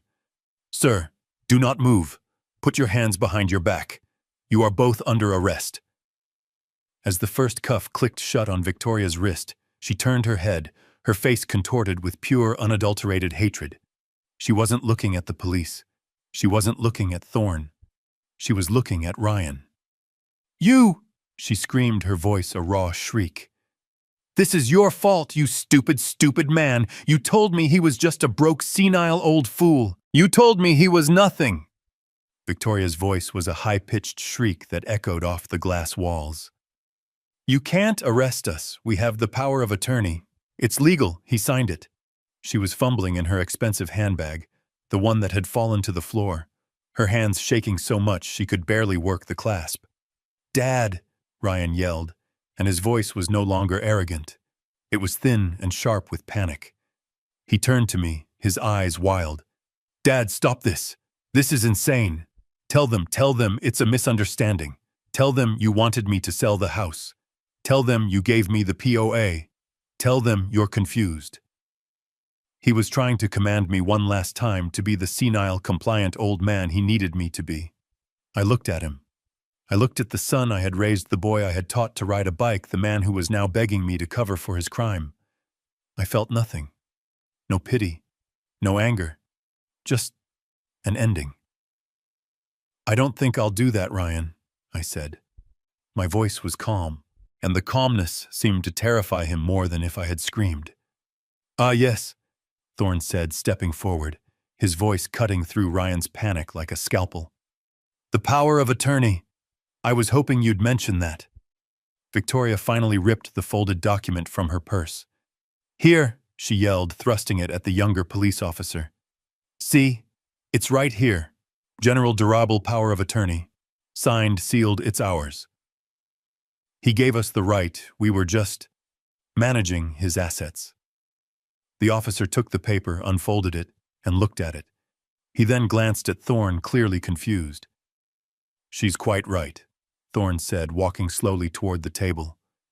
That is Mr. Hayes's signature, and that is a general durable power of attorney. It was for a time a perfectly valid legal instrument. Ryan's shoulders relaxed slightly. He saw a lifeline. See, it's valid. This is harassment. We're going to sue you. We're going to sue all of you. You have no right to detain us. Thorne simply looked at his watch. A simple, elegant, old-fashioned gold watch. The time, he said to no one in particular, is 11:17 a.m. on Thursday, November 10th. He then looked at the officers. Gentlemen, the document Mrs. Hayes is holding was legally, officially, and irrevocably revoked by Mr. Hayes 3 days ago, on Monday, November 7th at 3:15 p.m. Victoria froze. Her hand, which had been pointing triumphantly at Thorne, just stopped in midair. What? She whispered. I filed the revocation of power of attorney with the county recorder's office myself. Thorne continued, his voice relentless, each word a hammer blow. It was time-stamped and became effective immediately, which means when you, Mr. Hayes, walked into a different bank 2 days ago on Tuesday, November 8th, and used that document to fraudulently secure a $500,000 mortgage in your father's name, you were committing bank fraud. Ryan began to shake his head, a slow, disbelieving motion. And, Thorne added, when you both attended the closing yesterday, Wednesday, November 9th, and used that same void document to sign the sale papers for your father's $1.8 million home, you were committing real estate fraud, and wire fraud, and aggravated elder abuse. Victoria looked at the paper in her hand as if it were on fire. No. That's not possible. How could he? Ryan turned to me, his face a mask of disbelief. You revoked it. Before how did you know? And there it was. The question he should have asked himself from the very beginning. I stood up from my chair. I was tired of sitting. I was tired of being the small old man. You got sloppy, Ryan, I said. What? You got greedy and arrogant. You thought I was a fool. You thought I was just a senile old man who wouldn't notice. But you forgot who taught you how to play chess. I walked toward him. He instinctively took a step back, bumping into the table. I started to wonder 6 months ago, I said, my voice quiet, but carrying in the silent room. You started asking about the house. Not, how are you, Dad, but what's the property tax on this place? Not, how are you feeling, but has the neighborhood value gone up? You were appraising your inheritance while I was still breathing. I was just making conversation, he stammered. No, I said. You were planning. Then came the fall. Your perfect over-the-top concern. Your desperation to get my signature on that POA. You were too eager, son. The moment you and Victoria left my house that day, I called Mr. Thorne. I told him my son is planning to rob me. Find out how. I let that sink in.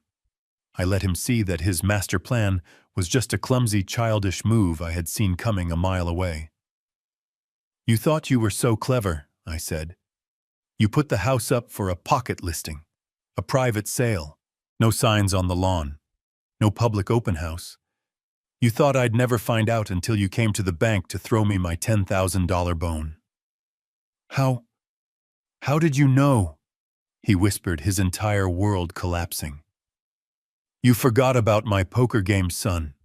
You forgot that I've been playing poker every Tuesday night for 20 years with the same group of men. You forgot that one of those men is Arthur Vance, the biggest commercial and residential real estate broker in the entire state. I saw the recognition dawn on his face. The horror. Arthur saw the listing come across the private network. He knew it was my house. He knew my name. He thought it was strange. So he called me. He called me Ryan and asked me if I was in some kind of trouble, if my son was forcing me to sell. I leaned in. I told him no, of course not. I told him it was all part of my retirement plan. And then the moment I hung up, I called Mr. Thorne, and we started digging. We found the Miami loans. We found the $2.5 million debt. And we found the general durable power of attorney you had filed. I smiled, the cold smile. You gave me a 3-day head start, son. 3 days to revoke the POA. 3 days to set this meeting. 3 days to prepare this entire room. Just for you. Ryan stared at me, his mind finally processing the full, devastating scope of his mistake. Victoria wasn't processing. She was panicking. She lunged at me, her red nails aiming for my face. You bastard! You set us up! You trapped us! The younger officer was faster. He grabbed her arm in midair, spun her around, and slammed her against the wall. The sound of her hitting the mahogany paneling was sharp, final. No! Ryan shouted, moving toward her. The other officer stepped in his path, his hand on his holster. Sir, do not move. Put your hands behind your back. You are both under arrest. As the first cuff clicked shut on Victoria's wrist, she turned her head, her face contorted with pure, unadulterated hatred. She wasn't looking at the police. She wasn't looking at Thorne. She was looking at Ryan. You! She screamed, her voice a raw shriek. This is your fault, you stupid, stupid man. You told me he was just a broke, senile old fool. You told me he was nothing. He's not nothing, Victoria, I said quietly. I reached into my old jacket pocket and pulled out the $10,000 check they had given me. I walked over and placed it on the table in front of the cuffed Ryan. He's my son, I said. And as his father, I'll give him one last piece of advice. Ryan looked up at me, his eyes dead, his life over. You're going to need this for your lawyer. Ryan's head was spinning. He stared at me, his mind clearly failing to process the speed of his own destruction. But how? He whispered, his voice hoarse. How did you know the sale? It was private. It was a pocket listing. It was never made public. I almost smiled. He was still trying to figure out where his plan had gone wrong, like a failed magician obsessed with a trick. You got sloppy, Ryan, I said. You were so focused on my perceived weakness, you forgot about my strengths. What? What strengths? My poker game, I said. My Tuesday night poker game. The one you've always made fun of. A bunch of old men smoking cigars, you called it. I leaned in, my voice dropping. You forgot who plays in that game, son. You forgot that I've been playing poker every Tuesday night for 20 years with the same group of men. And you forgot that one of those men is Arthur Vance. I let the name hang in the air. Even in his panicked state, Ryan knew that name. Everyone knew that name. Arthur Vance, I continued, is the biggest commercial and residential real estate broker in the entire state. And when a $8 million pocket listing for my house with my name on it came across his private internal network, he thought it was strange. I saw the last bit of color drain from Ryan's face. He called me Ryan. He called me right after our game last week. He said, Leo, are you in some kind of trouble? Is your son forcing you to sell? I told him no, of course not. I told him it was all part of my retirement plan. And the moment I hung up, I called Mr. Thorne. I reached into my old jacket pocket and pulled out the tamped $10,000 check he had given me. The check that was supposed to banish me to a slum. I unfolded it and slid it across the polished table. It stopped right in front of his cuffed hands. Ryan stared at it as if it were a scorpion. You're going to need this for your lawyer, I said. That's when Victoria finally broke. Her hatred for me was now completely eclipsed by her contempt for her husband. As the officers pulled her to her feet, she twisted her face a mask of pure, unadulterated rage. She wasn't looking at me. She was looking at Ryan. "You!" She screamed, her voice a raw shriek that echoed through the bank. "This is your fault, you stupid, stupid man. You told me he was just a broke, senile old fool. You told me he was nothing." "Ma'am, you need to be quiet," the officer said, pulling her toward the door. She kept screaming, fighting against his grip. "He was supposed to be nothing. You promised me he was nothing." She was still screaming as the glass doors closed, leaving me alone in the silent boardroom with Thorne. It was 3 weeks later. The adrenaline of the confrontation had faded, replaced by the quiet grinding machinery of the legal system. I was in Thorne's office. It was high above the city, a space of dark wood leather and glass, a fortress of quiet, expensive power. Thorne sat across from me, a file open on his desk. He wasn't smiling. He wasn't celebrating. He was simply reporting. "The fallout is considerable," he said, adjusting his glasses. "The couple who bought your house are understandably suing Ryan and Victoria for fraud and damages. They sold their own home to buy yours. They're currently living in a hotel." I just nodded, sipping the coffee his assistant had brought. It was strong black. "Second," he continued, "the bank that issued the fraudulent $500,000 mortgage is suing them. The title insurance company is suing them. Basically, everyone they touched is now suing them." "And the district attorney?" I asked. "The DA is not suing Leo, he is prosecuting," Thorne said. "The case is airtight. Bank fraud, wire fraud, aggravated elder abuse, with the revocation time-stamped before the crimes. It's a slam dunk. They are not getting bail. They will be arraigned next week, and they will almost certainly be found guilty." "What about the money?" "The $1.8 million from the sale is frozen. The $500,000 from the mortgage is also frozen. It's all evidence now. It'll be returned eventually. The house will be returned to you." He paused, then added, "And then there's the Miami situation." "The $2.5 million debt," I said. "Correct. Our friends in Florida were displeased that Ryan failed to pay them on the deadline.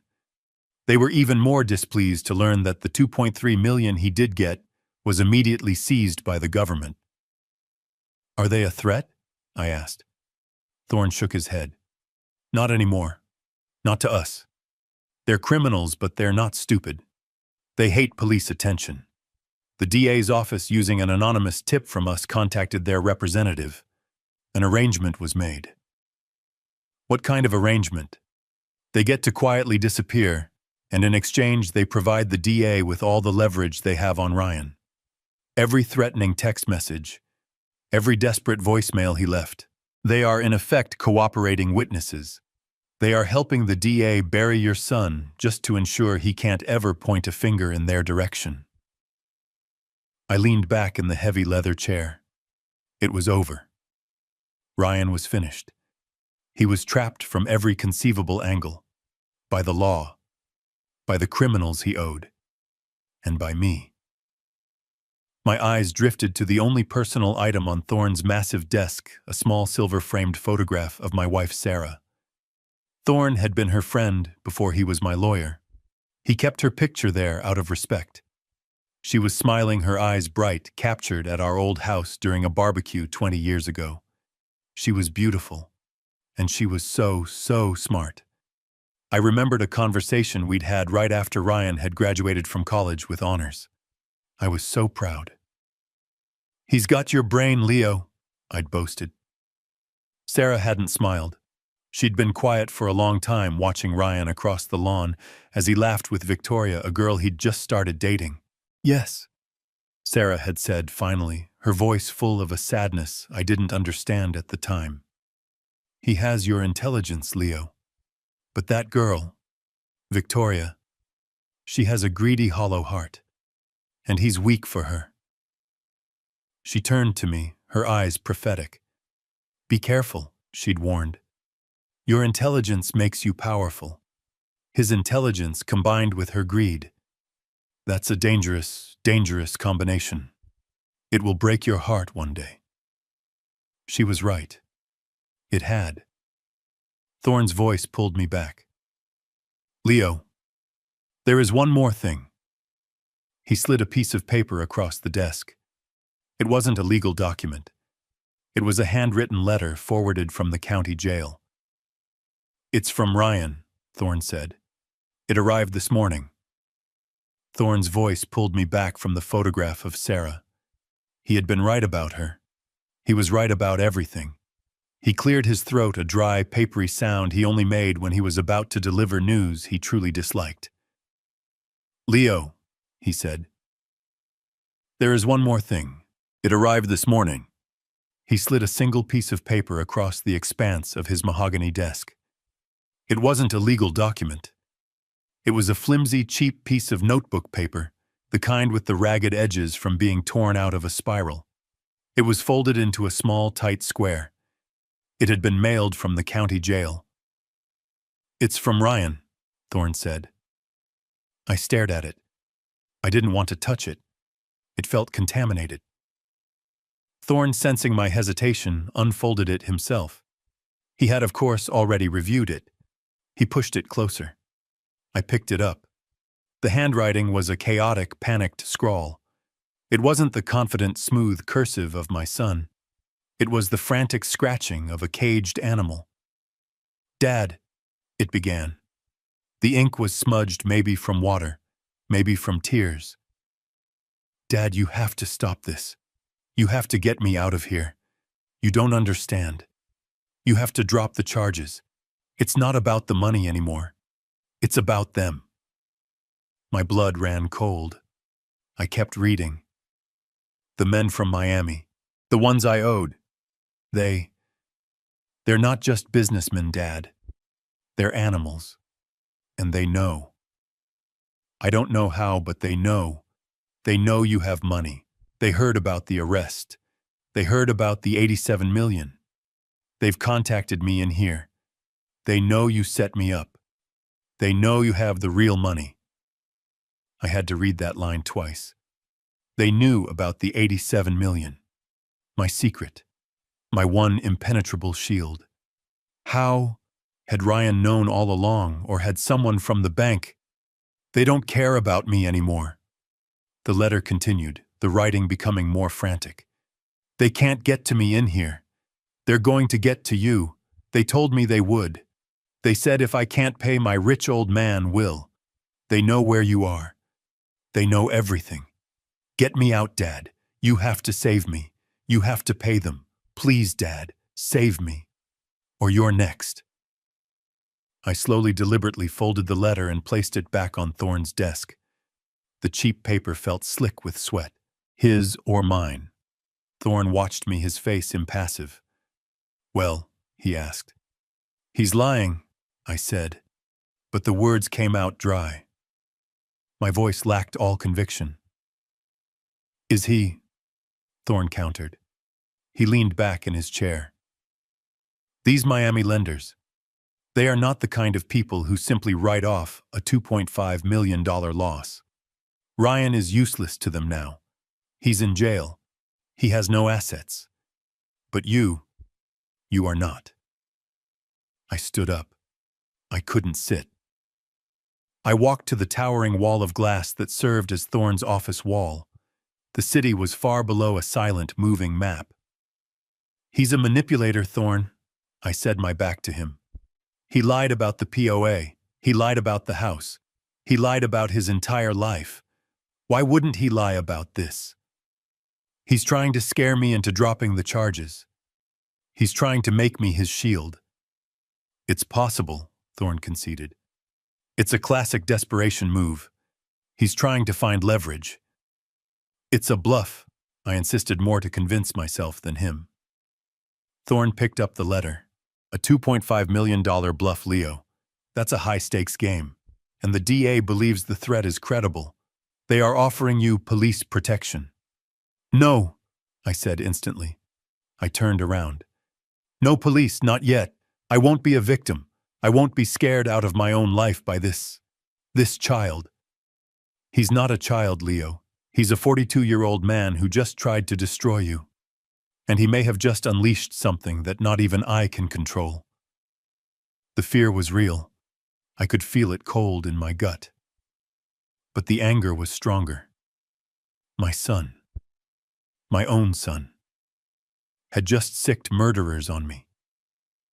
Or he was pretending to, which was worse too. The animal who would do it, or the monster who would lie about it. He wants to scare me, I said, my voice hardening. He wants me to panic. He wants me to be the victim. He wants me to run to his cell and promise him anything if he'll call them off. It's a game. Another one of his pathetic, manipulative games. And what if it's not? Thorne asked quietly. What if he's telling the truth for the first time in his life? What if he's genuinely terrified, not just for himself, but for you? That question hung in the air, the most poisonous one of all. The tiny flickering hope that maybe, just maybe, there was a shred of my son left in that jail cell, a son who was trying to warn me. I looked at the letter, then at Thorne. It doesn't matter, I said. What? It doesn't matter if it's a threat or a warning. The answer is the same. We don't negotiate. We don't drop the charges. We don't pay them a dime. So what do we do? Thorne asked. We go to trial, I said. I'm going to take the stand, and I'm going to look him in the eye, and I'm going to find out the truth right there in front of the judge and the jury. Let's see how his story holds up under oath. Thorne nodded slowly. The trial is in 2 weeks. It's going to be a storm, Leo. Good, I replied, sitting back down. I'm tired of the quiet. Let the storm come. The courtroom was a tomb. It was packed. Reporters lined the back wall like vultures. The jury sat in their box, their faces grim, trying not to look at me or at them. I sat behind the prosecutor's table with Thorne. I was calm. I was ready. Then they brought them in. I hadn't seen Ryan or Victoria in the 2 weeks since their arrest. The change was horrifying. The prison jumpsuits hung off them. Ryan's face was gaunt, sallow, with a 2-week growth of beard. His eyes, when they met mine, were no longer arrogant. They were hollow, empty. Victoria was worse. Her expensive hair was lank and greasy. Her face was puffy from crying. She shuffled in, cuffed at the wrists and ankles, and she wouldn't look at anyone. She just stared at the floor. The woman who had shrieked at me in the bank was gone, replaced by this broken, pathetic shell. The prosecution's case was methodical. Thorne and the DA worked in perfect sync. They presented the time-stamped revocation of power of attorney. They presented the bank records for the fraudulent $500,000 loan. They presented the finalized illegal $1.8 million sale of my house. All of it dated after the revocation. It was clean. It was simple. It was undeniable. Then it was my turn. I took the stand. I swore the oath. I looked at my son. He finally looked back at me, a desperate, pleading look. I felt nothing. The prosecutor was gentle. He walked me through the events. The fall. The POA. The call from Arthur Vance. The meeting at the diner. The trap at the bank.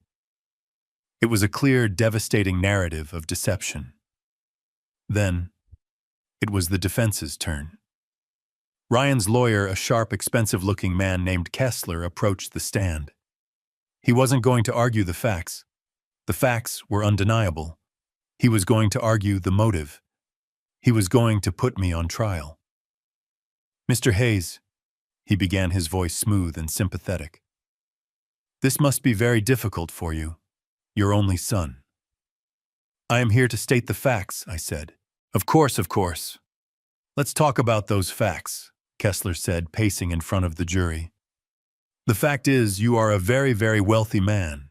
Is that correct? I have been fortunate, I said. $87 million. I'd say that's more than fortunate, sir. I'd call that a dynasty. Yet you raised your son to believe you were a simple middle-class accountant. I raised my son to value work, not wealth. A noble sentiment, Kessler said, smiling at the jury. Or a convenient excuse. You lived a lie, Mr. Hayes, a 40-year lie. You let your son believe you were equals. You watched him struggle with student loans, didn't you? I paid for his college, I said. The state university, yes. But you let him take loans for his master's degree. You, a man with $87 million. I wanted him to have ownership of his own. You wanted him to struggle. Kessler cut me off. And then when he did struggle, when he got in over his head, he came to you, didn't he? He never came to me, I said firmly. Didn't he? Kessler pounced. He and his wife came to you 2 months ago, concerned for your health after a fall. They begged you to let them help, to let them manage your simple affairs, your household bills, because they loved you, and you signed this power of attorney. I was deceived, I said. Or you were setting a trap, Kessler's voice suddenly boomed in the courtroom. Your son was in trouble. You knew it, didn't you? You told us your broker friend called you. I knew he was selling my house, yes. And you knew why, Kessler pressed. Your own lawyer, Mr. Thorne, had already investigated. You knew about the $2.5 million debt. You knew he was desperate. You knew he was facing men who would harm him. He paused, letting the jury absorb this. He was painting me as a cold, calculating spider. So you had a choice, didn't you, Mr. Hayes, as a father? You could have called your son.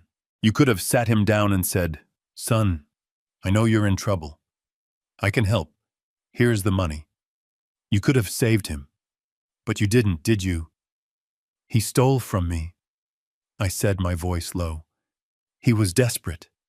And you, with your $87 million, decided to, teach him a lesson. You set an elaborate trap. You, his father. You hired a team of lawyers. You staged a fake meeting at a private bank. You humiliated him. You entrapped him. You destroyed him. All to protect money you don't even need. He walked right up to the witness box, his eyes burning into mine. The courtroom was dead silent. Mr. Hayes, he said, his voice dropping to a dramatic, confidential whisper. Let's be perfectly clear for this jury. Your son was in trouble. He owed $2.5 million, a rounding error for you. You have $87 million. He turned to the jury, then back to me. Why? Why didn't you just help your son?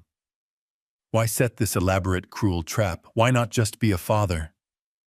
Kessler's question hung in the packed courtroom, thick and toxic. Why, Mr. Hayes, you have $87 million. Why didn't you just help your son? I saw a flicker of hope in Ryan's eyes.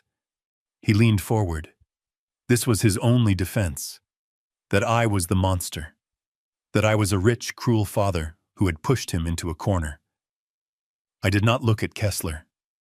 I did not look at Ryan. I turned my chair slightly and looked directly at the jury. 12 ordinary people who had been listening to this entire nightmare.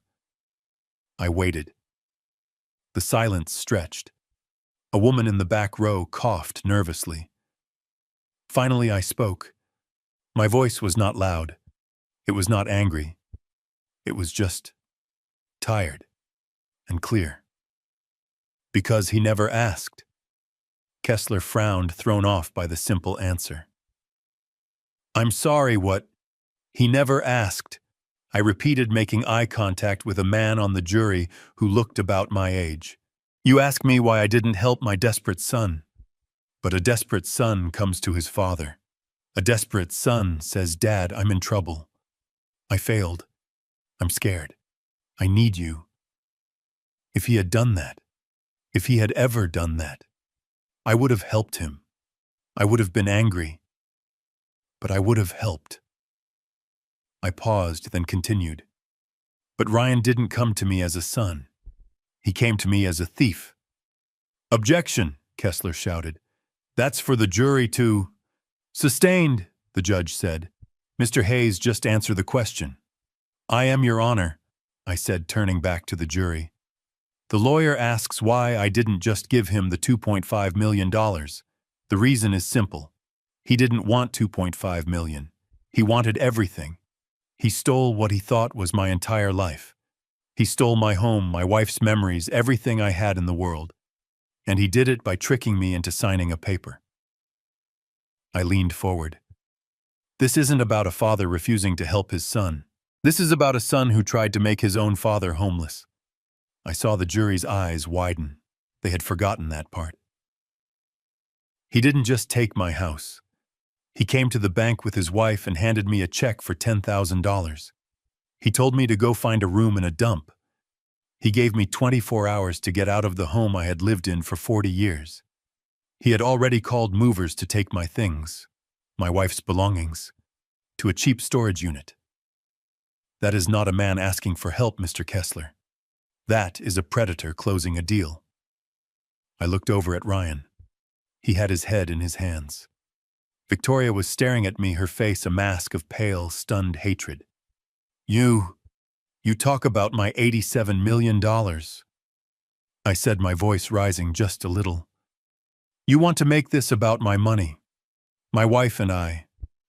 We kept that money a secret for a reason. We wanted our son to be a man of character. We wanted him to value hard work. We wanted him to be better than the money. We failed in that. But my money was never the real secret here. It was just money. It sat in an account untouched. The real secret, the one we're all here today to uncover, was my son's character. His lack of it, his greed, his willingness to destroy his own family for a down payment on a Maserati. That was the secret. A secret he kept hidden behind a mask of a loving son for 40 years. I looked from Ryan to the jury, my voice dropping, but carrying across the silent room. And now, thanks to his own actions, it's not a secret anymore. Now, we all see it. The courtroom was utterly still. I could hear the clock on the wall ticking. This wasn't a trap. I finished, my voice raw. I didn't set him up. I just stopped letting him lie. I revoked a fraudulent document. I let him walk in broad daylight into the crime he was already committing. He trapped himself. He chose this. He chose fraud over family. He chose greed over love. He chose this. I looked at Kessler. He was just standing there, his mouth slightly open. All the air had gone out of his argument. He had no more questions. He just nodded defeated and walked back to his table. I have no further questions for this witness, Your Honor, he mumbled. I stood up, and before I walked away, I looked at Ryan one last time. He was weeping. Not the loud, hysterical sobs of Victoria, but silent, broken tears. He wasn't crying because he was caught. He was crying because he had just realized, for the first time, the true, incalculable value of what he had just lost. The jury was out for less than an hour. That Thorne had told me was a very, very good sign. When they filed back in, their faces were set like stone. They didn't look at Ryan. They didn't look at Victoria. They looked right at the judge. The foreman, a woman about my age, stood up, a piece of paper trembling in her hand. On the charge of conspiracy to commit fraud, how do you find guilty? A sharp, strangled sob came from Victoria. On the charge of aggravated elder abuse, how do you find guilty? Ryan dropped his head, his shoulders shaking. On the charge of bank fraud, how do you find Joe guilty? On the charge of real estate fraud, how do you find guilty? It went on, count after count. Guilty, guilty, guilty. A drumbeat of justice. The judge didn't waste any time. He called for an immediate sentencing given the overwhelming evidence and the profound and calculated malice of the crimes. Kessler, Ryan's lawyer, tried to plead for mercy. He spoke of Ryan's desperation, of his unblemished record, of his manipulative father. The judge cut him off. "Mr. Kessler," the judge said, his voice like ice, "your client didn't just steal money. He attempted to destroy his own father. He tried to make a 70-year-old man, his own blood, homeless. The cruelty of that act, far beyond the financial sum, is what this court finds most appalling." He looked at Ryan. He looked at Victoria, who was now weeping openly into her hands. "For these crimes, this court sentences you, Ryan Hayes, to 15 years in state prison. You, Victoria Hayes, are sentenced to 10 years. The sound of the gavel was like a gunshot. Victoria just collapsed. She slumped forward, sobbing hysterically. The bailiff had to pull her to her feet. But Ryan was different. He was completely still. He slowly raised his head. He wasn't looking at the judge. He wasn't looking at his crying wife. He was looking at me. His eyes were no longer hollow. They were burning. They were filled with a pure black hatred that I had never seen before. It was the face of a man who had lost everything and had nothing left to lose. 15 years, he whispered just to me. "Sir, let's go," the bailiff said, pulling his arm. Ryan stood up, but he kept his eyes locked on mine. As the officer began to lead him away, his hands cuffed behind him, he lunged forward, or as much as the cuffs would allow. He was screaming, not in sadness, in pure animal rage. "You think you won?" he shrieked, his voice cracking. "You think this is over? You think you're safe?" The officers grabbed him, trying to pull him toward the exit. "They're still out there, old man," he roared, fighting against them. "The men from Miami, they don't care that I'm in here. They know about you. They know about your 87 million. He was being dragged backward, his feet scraping the floor. "You didn't save me. You just painted a target on your own back. They're coming for you. They're coming for the money. You're a dead man. You hear me? You're dead." His screams echoed down the hallway long after the door slammed shut. The courtroom was silent. The jury was pale. Thorne turned to me, his face grim. The victory felt hollow. The threat was not a bluff. It was real, and it was still out there. 1 month later, the courtroom was a memory. The victory felt incomplete. Ryan's final scream echoed in my head. "They're coming for you. You're a dead man." I was back in Thorne's office. The high-rise fortress. The coffee tasted bitter. "The threat is real." "Leo," Thorne said, breaking the silence. He was all business as usual, but there was a new tension in his shoulders. "I've had my contacts in Miami look into this lender. It's not a company. It's a syndicate. And Ryan was right about one thing." "What's that?" I asked. "They know about you. The trial was public. The $87 million man who sent his own son to prison. You're a news story, Leo, and you've just advertised to a tank of sharks that you are the whale." "So what do we do?" I asked. "Hire bodyguards, move to another country." "We could," Thorne said, leaning forward. "I can have a full security detail at your hotel by tonight. We can move you to a secure property in Switzerland by tomorrow. You could disappear." I looked out the window at the city. My city. "No," I said. "Leo, these are not people you play chess with. They don't follow rules. They don't care about lawsuits or judges. They care about one thing, the $2.5 million Ryan stole from them." "No," I said again, more firmly. I turned to face him. I didn't spend 40 years building a life in secret only to be run out of town by a bunch of thugs. I didn't just put my own son in prison just to become a prisoner myself. There has to be another way. "There isn't," Thorne insisted. "They see an old man with deep pockets. They will come. They will threaten you. And if that doesn't work, they will hurt you. They want their money. Good, I said. Thorne paused. Good. They want their $2.5 million. I said, the idea forming cold and perfect in my mind. They're businessmen, Thorne. Thugs, yes, but businessmen. They lost an investment. They want to recoup their losses. What are you suggesting, Leo? I'm not going to be hunted. I'm not going to hide. I sat down opposite him. I'm going to be the hunter. Thorne's eyes narrowed. He was catching on. They're angry because Ryan has no money to pay them, I said. And they're angry because they think I'm an impossible target hidden behind lawyers and security. You are, Thorne said. But what if I wasn't? I asked. What if I made them an offer? Thorne was silent, waiting. I'm not going to pay Ryan's debt. I said, the plan crystallizing. I'm going to buy it. Thorne's expression didn't change, but I saw a flicker of understanding. Contact them, Thorne. Anonymously through a shell corporation. Tell them an investor heard about the bad debt. Tell them this investor wants to purchase the $2.5 million marker on Ryan Hayes for 50 cents on the dollar. The trial was a memory.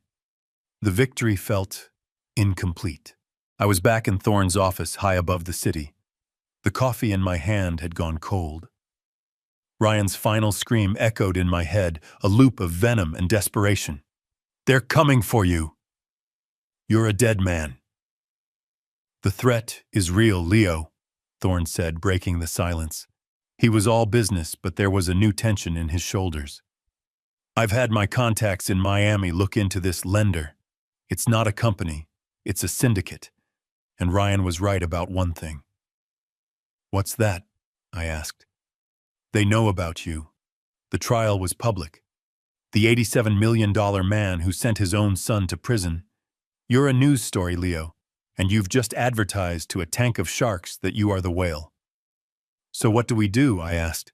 Hire bodyguards, move to another country. We could, Thorne said, leaning forward. I can have a full security detail at your hotel by tonight. We can move you to a secure property in Switzerland by tomorrow. You could disappear. I looked out the window at the city. My city. No, I said. Leo, these are not people you play chess with. They don't follow rules. They don't care about lawsuits or judges. They care about one thing, the $2.5 million Ryan stole from them. No, I said again more firmly. I turned to face him. I didn't spend 40 years building a life in secret only to be run out of town by a bunch of thugs. I didn't just put my own son in prison just to become a prisoner myself. There has to be another way. There isn't, Thorne insisted. They see an old man with deep pockets. They will come. They will threaten you. And if that doesn't work, they will hurt you. They want their money. Good, I said. Thorne paused, his pen stopping midair. Good. They want their $2.5 million. I said, the idea forming cold and perfect in my mind. They're businessmen, Thorne. Thugs, yes, but businessmen. They lost an investment. They want to recoup their losses. What are you suggesting, Leo? I'm not going to be hunted. I'm not going to hide. I sat down opposite him. I'm going to be the hunter. Thorne's eyes narrowed. He was catching on. They're angry because Ryan has no money to pay them, I said. And they're angry because they think I'm an impossible target hidden behind lawyers and security. You are, Thorne said. But what if I wasn't? I asked. What if I made them an offer? Thorne was silent, waiting. We pay, I said. Thorne recoiled as if I had slapped him. Leo, what are you talking about? And you pay for him after everything. After he tried to destroy you, you're going to reward them. You're going to pay off your son's $2.5 million debt. No, I said, cutting him off. The word was sharp. I am not paying his debt. I am going to buy it. Thorne stared at me. The shock on his face was profound. He was a hardened lawyer, but this was a move he hadn't anticipated. He was silent for a full 10 seconds as his mind processed the sheer cold brilliance of the strategy. "They're holding a $2.5 million marker," I explained, leaning forward. "A marker that is now worthless. Their debtor is in state prison for 15 years. They can't collect. It's a bad asset. It's a hole in their books. And criminals hate bad books even more than bankers do. They'll be desperate to get anything for it." I pointed a finger at him. "Contact them, Thorne, anonymously, through one of our shell corporations in Delaware. Tell them an investor heard about the bad debt. Tell them this investor wants to purchase the $2.5 million marker on Ryan Hayes for 50 cents on the dollar." $1.25 million, Thorne whispered, the calculations running behind his eyes. "Cash," I said. "A clean, untraceable wire transfer. Today. They get half their money back on a completely dead asset. They'll cut their losses. They'll be happy. They'll sign over the note. And they will disappear. The threat will be gone." Thorne slowly sat back in his chair. He looked at me not as a client, but as something else. Something he finally understood. "My God, Leo," he breathed. You'll own him. You won't just be his father. You'll be his creditor. You'll be the syndicate." "Exactly," I said. Thorne was quiet for another moment. "But why, to what end? You don't need the $1.25 million. You certainly don't need the $2.5 million. I stood up and walked back to the window. I thought of Sarah. I thought of the $10,000 check. I thought of Ryan's final hate-filled scream. "He took my house," I said, my voice quiet. "He tried to take my life. He destroyed his mother's memory. He's going to spend 15 years in a cell thinking about that. But that's not enough. It's not complete. Leo." I turned back to him. "When he gets out, he won't be free. He won't ever be free. He'll be in his late 50s, a convicted felon, unemployable, with nothing except a $2.5 million debt." I picked up my cold coffee and took a sip. "And I will be waiting. He will spend the rest of his life working to pay me back. Every single cent, plus interest." 1 year later, the courts had finished their work. The house was mine again. The $1.8 million was back in my accounts. The fraudulent $500,000 loan was erased. On paper, I was whole. I stood in the entryway of the house. My house. It was empty. The police had cleared it. The bank had seized Ryan and Victoria's new furniture. All that was left was the lingering smell of stale air and betrayal. I walked into the living room, my footsteps echoing on the bare oak floors. I saw the spot where Sarah and I had danced. I saw the window where she used to sit and read. The memories were everywhere, but they were tainted, stained. Ryan and Victoria had turned this sanctuary into a crime scene, a cheap prize in a dirty game. They had made my wife's memory a part of their fraud. I could never live here again. The soul of the house was gone. I pulled out my phone. It rang once before Thorne answered. "Leo." "Sell it, Thorne," I said. There was a pause. "The house." "Sell the house," I said. "Sell everything. The cars, the art, the properties. Liquidate it all. And the $87 million, I'm done hiding. I want you to move every cent of it." "Move it where, Leo?" he asked. "A new trust, Switzerland.